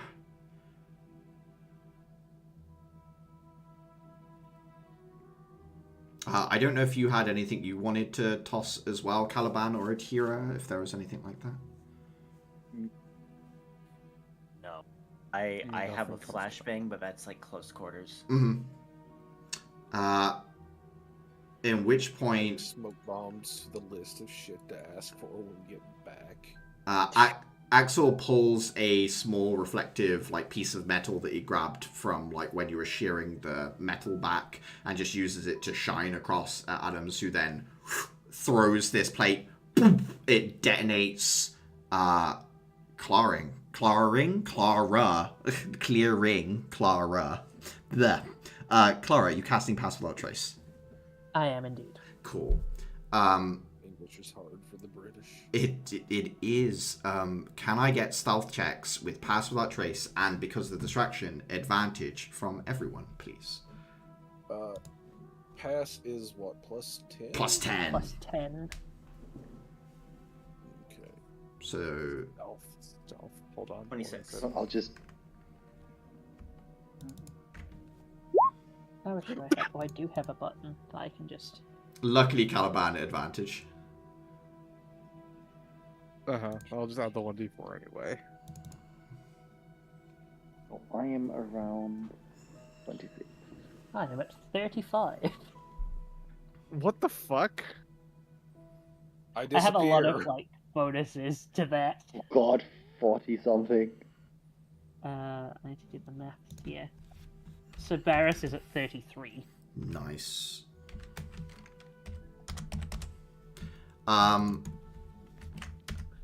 Those of you at the distraction site on the far end,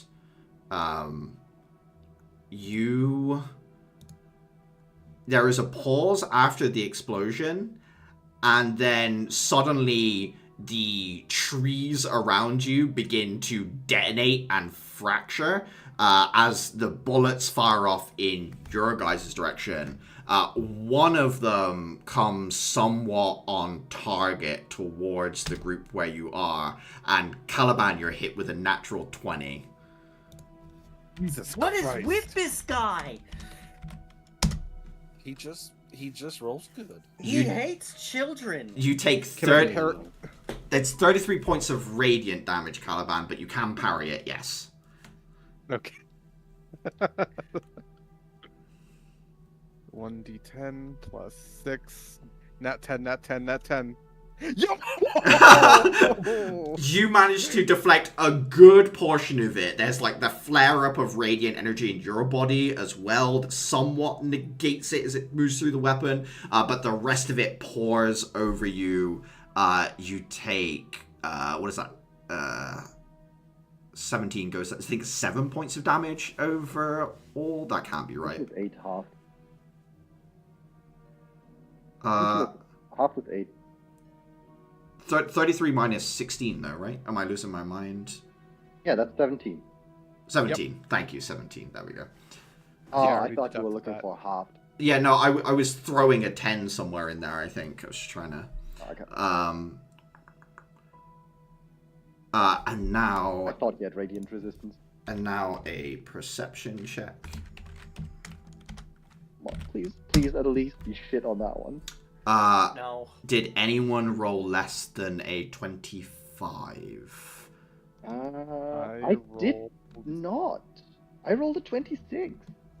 That's I rolled. Oh, No, you rolled a 32. I rolled a 23. You're okay though, Roll the- Caliban, because you're on the other side. Caliban's also on the other side, so we're good on that. I think as soon as I would have heard a shot, I would have sent an echo off in a different direction. Just to... Axel roll. Axel did roll, I think. Did I... I'm not seeing it. Oh, he got a 20 plus 10 is 30. It's at the top, Okay. just above I Caliban's was the lowest 1d4. then with 26. 26 is still above a 25. As you guys move across, I need another set of stealth checks. This time without the distraction, no longer at advantage. My God. Still. Whew, Clara! What the fuck is wrong with you? 26 still. Severus is at 26. Okay. So it's still past that trace. 22 on Axel. Okay. What even is Clar at now? Is that okay? That is with. That's so far above a 30. 42. 42. I got a 30. At this I point, just think there is a degree of like, you can sense there's an understanding that something is going on.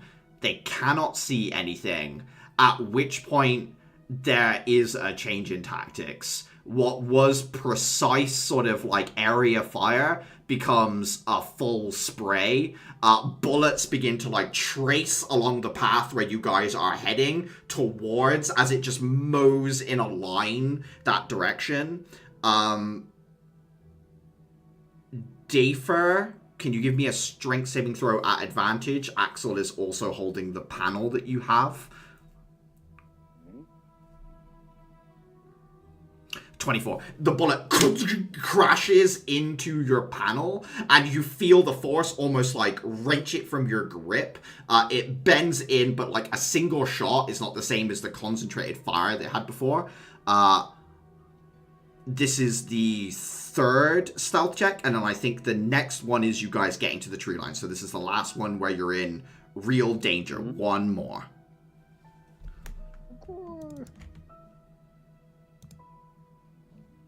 19 for Axel. 25. Wait. No, Axel does not get the one before. Severus is on it. Jesus Christ. I think Sammy's cheating.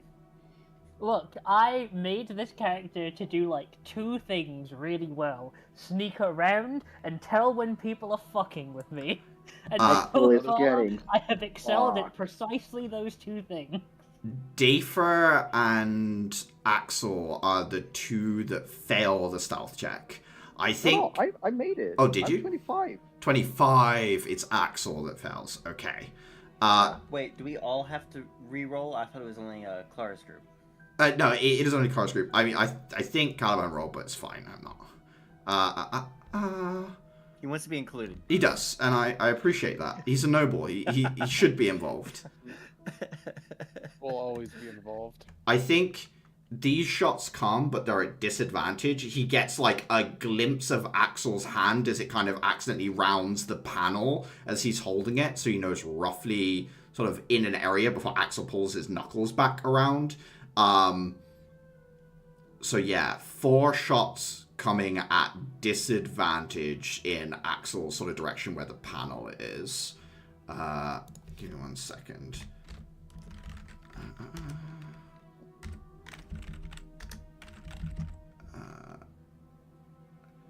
What's the notation for... Is it KL for keep lowest? I think it is. Yeah, KL. Yeah.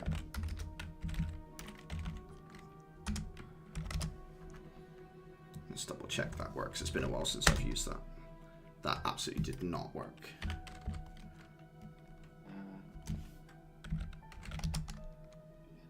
Oh, is it KL1? There we go.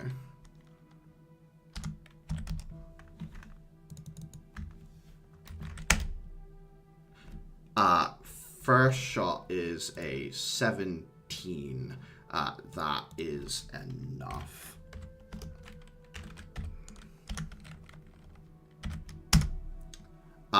The plate takes 18 points of damage, bends in.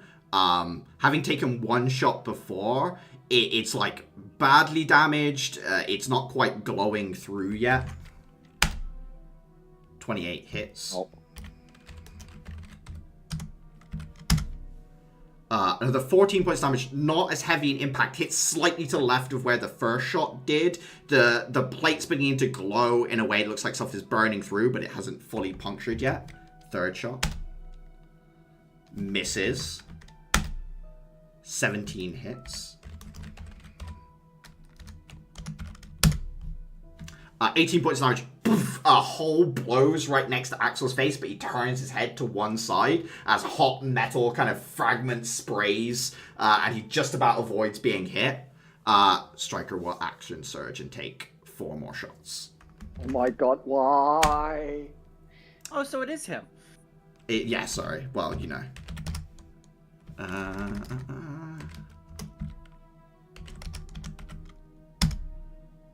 17 damage hits Axel.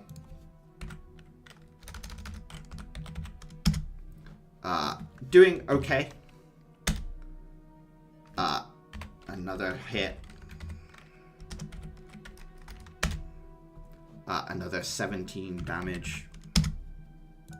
Third shot. 16 misses.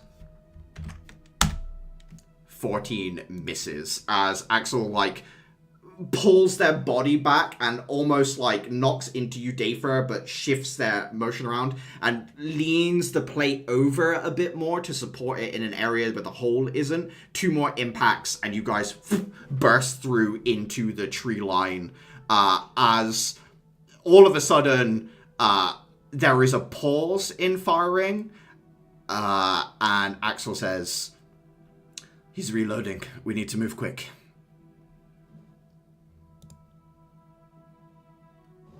I can't wait to find out who this guy is working for. Do you want to stop and unhook the Taliesin thread?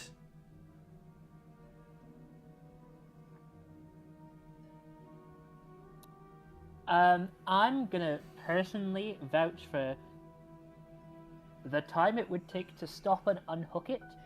It probably is going to be a distraction we cannot afford. It might be better to simply cut off the corners that are being used to tie it together. I was about to suggest literally just ripping it off. Yeah. You guys can definitely cut the corners. Enough of you have blades to do that quick enough. You pull it off and begin running into the forest line. At this point, your pursuer begins the process of remote deforestation. A huge flurry of bullets begin, like, cutting down these big trees. Not like the huge ones of Heaven's Pillars, but like oak trees begin to collapse as bullets impact into them, detonate the trunks, and send them in different directions. And you guys begin to like move full pelt through the forest. How do you want to think of it like a skill challenge? What do you want to do to either throw off or move quick enough through this wood line that you can get away from the person who is attempting to mow you down with this weapon?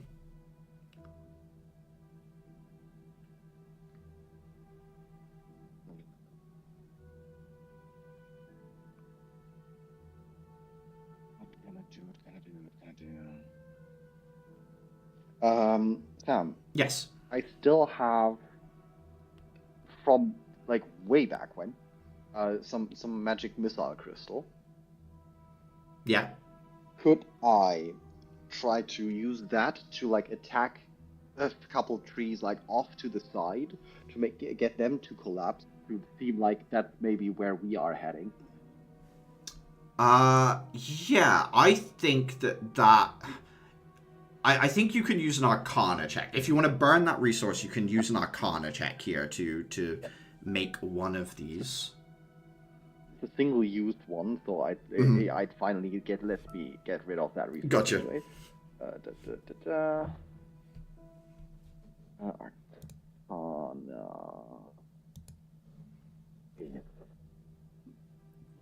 I don't want to end up with trees. Literally get one to get here in the first place. 24 is enough. You send out a flurry of bolts, impact one of the trees, at which point you watch like a scythe of bullets cut through that area off to the right-hand side of you, and you guys get a little further into the foliage before the bullets start arcing their way back towards where you guys are, and foliage begins to detonate around you once again. Does anyone have anything else they would like to do? Now, are these checks for the team, or can they... They can be individualistic, yeah. They don't have to technically be, like, how you help the team. I had to drop my box of cigars for this. I'm upset. I'm going to expend a point of spirit and tap into enhanced speed, and I'm going to try and run off to the side and draw some of the fire. If I use a point of spirit and then I use another one to reactivate my arms, that creates a burst of energy that would be visible. Are you like, is this like you're running really fast like the Flash, or is this more like a you say run, Deku bouncing off of trees type of movement? I think probably the latter. Okay. I am pushing myself to prove myself better than a sniper. Give me an acrobatics check. 19 is a success as well. Every time you jump to one of those trees and you like bounce off, the second after you leave it, that surface splinter detonates, right? Like it's you land, you jump, boom, an explosion behind you as you move from location to location, and you're just a split second ahead of each of these leading shots that are like following after you. Anyone else?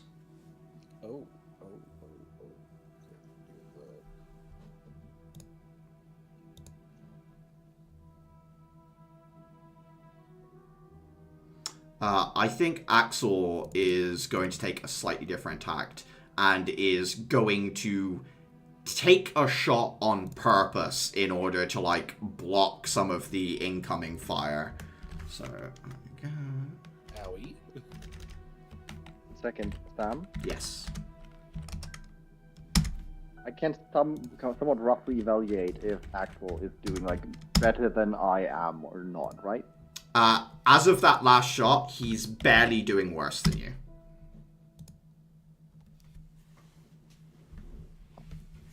I'm still tempted to see if I can take that shot for him, but I don't think that's an option. Yeah, I don't think he'd let me anyway. he sees like an arc of shots moving towards the group, moves back, puts up his barrier as strong as he can, and it washes over the surface of it as he keeps moving. I will take that as a success as well. That's 3 successes so far. I would say we'll stop at 5 successes. Could I argue deception with using my echo for a check? Yeah, absolutely. Yeah, go ahead. Give me a deception check. Oof, Third. 1 second. Yes, true. You do have the 1d4. Do we still have pass? Well, pass wouldn't count in this instance, so. Yeah, pass doesn't count. 14. I'm getting blasted. Yeah, a shot comes towards you with disadvantage. 18 versus AC, Uther. 18 versus AC. That meets it. Okay. 23 points of radiant damage, Uther, as it splashes across your back. 1 second. What? I tried to take that for him. I would. I'm going to uncanny dodge if possible. Yes, you can certainly uncanny dodge that, Uther. It is an attack roll. Half to Okay. 11. Yay. You managed to slip under the shot. Anyone else got a way of continuing this? I would like to use survival to look for the best path to put as many trees within between us and his shot. Yeah, absolutely. Give me a survival check. Makes perfect sense. I need to untick pass without trace before I add loads of things to that. 17. 17 is a success. That is 4 successes overall, 1 more needed. As, yeah, Clara, you managed to put boulders and trees between you guys. Brief respites as you pass by these stone pillars that take a few more shots to splinter into pieces. Caliban, is there anything in particular you'd like to roll in order, like, whether you want to, I don't know, you could try and deflect another shot or something like that. It's up to you. Fuck. Can't really think of much. We're this person's definitely not within sight. Yeah, like, you can't even see them anymore, but they are taking shots at you. To whom it may, they're just doing the to whom it may concern. Mm-hmm. Hold on, let me just check the range of something real quick. Of course. I think I can also deflect a shot. And they've already been firing in our direction already, right? Yeah, it's like a constant stream of bullets at this point. Do they know like it's our approximate location? Yeah, that's right. They're like approximating through like the slight motion of like the tree line and stuff, and also by just calculating the speed you're running and moving the bullets in a constant, steady arc, right? I've been holding on to this this temporary cantrip for minor illusion that I haven't bothered to get rid of. Mm-hmm. And so I'm gonna see if I can cast that and cast like, I don't know, something that might stick out as far away from us as we can. Yeah, like a slight For a motion in the trail. tree line in a different direction or something like that. Yeah, you absolutely could. Yeah. Give me either Deception or Arcana, Caliban. Either one.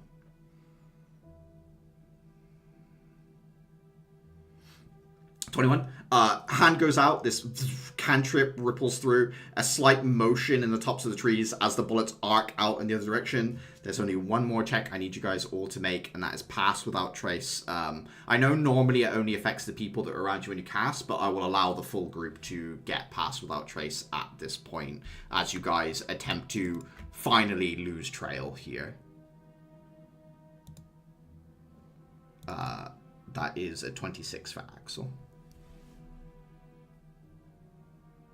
27.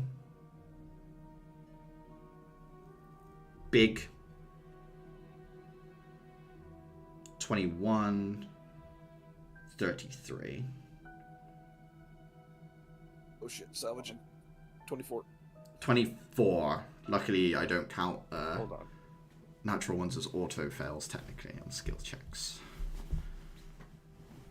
and that's a 23. Your average is still somewhere above 20, I would say. After another, it feels like a long time, but in reality is, like 20, 30 seconds of running from this constant hell of gunfire. There is quiet as you break through into, like, deeper brush. Adam's basically, like, under Axel's arm at this point, literally, like, being carried like a luggage. Yeah, kind of like luggage, like a small child that you need to get away from. So, like, Axel's, like, big arm around him puts him down as he winces, like, having been carried with the arm jostling around and stuff. It's still broken. As Axel catches his breath and, like, checks himself, and it's like, there's no, like, score marking or anything on him. He says, it'll take him some time to catch up. He'd have to come down the mountain, and then we'll be on a level field as well. We can't stop, but we can slow ourselves pace a little at least. Would he pursue us all of this way? It depends. He could. Okay. You fucking made it. Hypothetically speaking, actually, no, not hypothetically. Is this someone that you knew in the past, or were they before your time? Axel thinks I think a long time ago, but we fought in the war together, yes. Was he a pursuit kind of guy? No, hold in defense, but he also didn't have whatever the hell is going on with the stars. That may not even be him anymore. Yeah, I'm just not willing to find out. I just assume he'll be on our ass because his demand or commands have been no survivors or something. It could also be that they were left behind to cover whatever's up in the tower until they're extracted as well. It might be that they do not pursue us, but I don't think it's worth the risk. If we are considering doing anything, it would be finding a place to hunker down and jumping on them when they get close. That's the only thing we could possibly do, but I'm low myself. I'd rather not entertain an idea. Nuts. I'd only even ponder for a brief. I'd only dare to ponder for a brief second if I were actually full and healthy, which I'm not. So this discussion isn't even taking place. Let's catch our breath and then let's head out. We've got a couple of days travel before we reach Amaraj. Oh God! Let's see if we can get this tent usable well enough at the night. If we even stop during the night. Give me an investigation check, Dave. Okay. Investigation check. You say that's a 27. 27. There is one benefit to this guy being as good of a shot as he was, Dafer. The shots are grouped depressingly close together in one corner. So only the one edge of the actual talisman thread is burned through. And if you fold that corner, the rest of the fabric is completely fine apart from where you had to cut it at the ends. The tent is mostly still completely usable, Dafer. Out of curiosity, under that edge, who was there? Axel. Yeah, he did have most of the fire. Yeah, his hand showed for a second, and that's when all the shots got pulled to that spot. That dude is so fucking scary. Like, every shot he had that was all even remotely clean was a crit. Any shot he had the shittest conditions a sniper could possibly have were still overwhelmingly hitting. Oh, it was. Oh. I would like to make a complaint to the balance department. Something that If can I hit find- that hard and shoot that many times at once fucked up. Yeah. What is it with snipers and these damage numbers? I mean, honestly. It would be different if he Not a was just a sniper, but no, he has rapid fire. Yeah, true. It's one of those things, like, every time we face a sniper, they strike from advantageous position, as, you know, No snipers. shit. But the moment Yeah. you get up close to them, it's like, okay, this combat's going to change. I need you to start making Kansei. He's a walking artillery tower. I think this is as good as place as any to leave off for the week, though. We're nearing a point where we're going to start approaching Amirage, and we've escaped from striking distance. So, yeah, this seems like a good place. I Get back to swear. the academy, man. I We're know. gonna get. I want to Gotta make get a jumped by weird little Miasmic. flute. We're gonna get jumped on Miasmics on the way to Amirage or something. It's like this. This is crazy. Welcome to the dangerous world. There's a reason EKs are needed.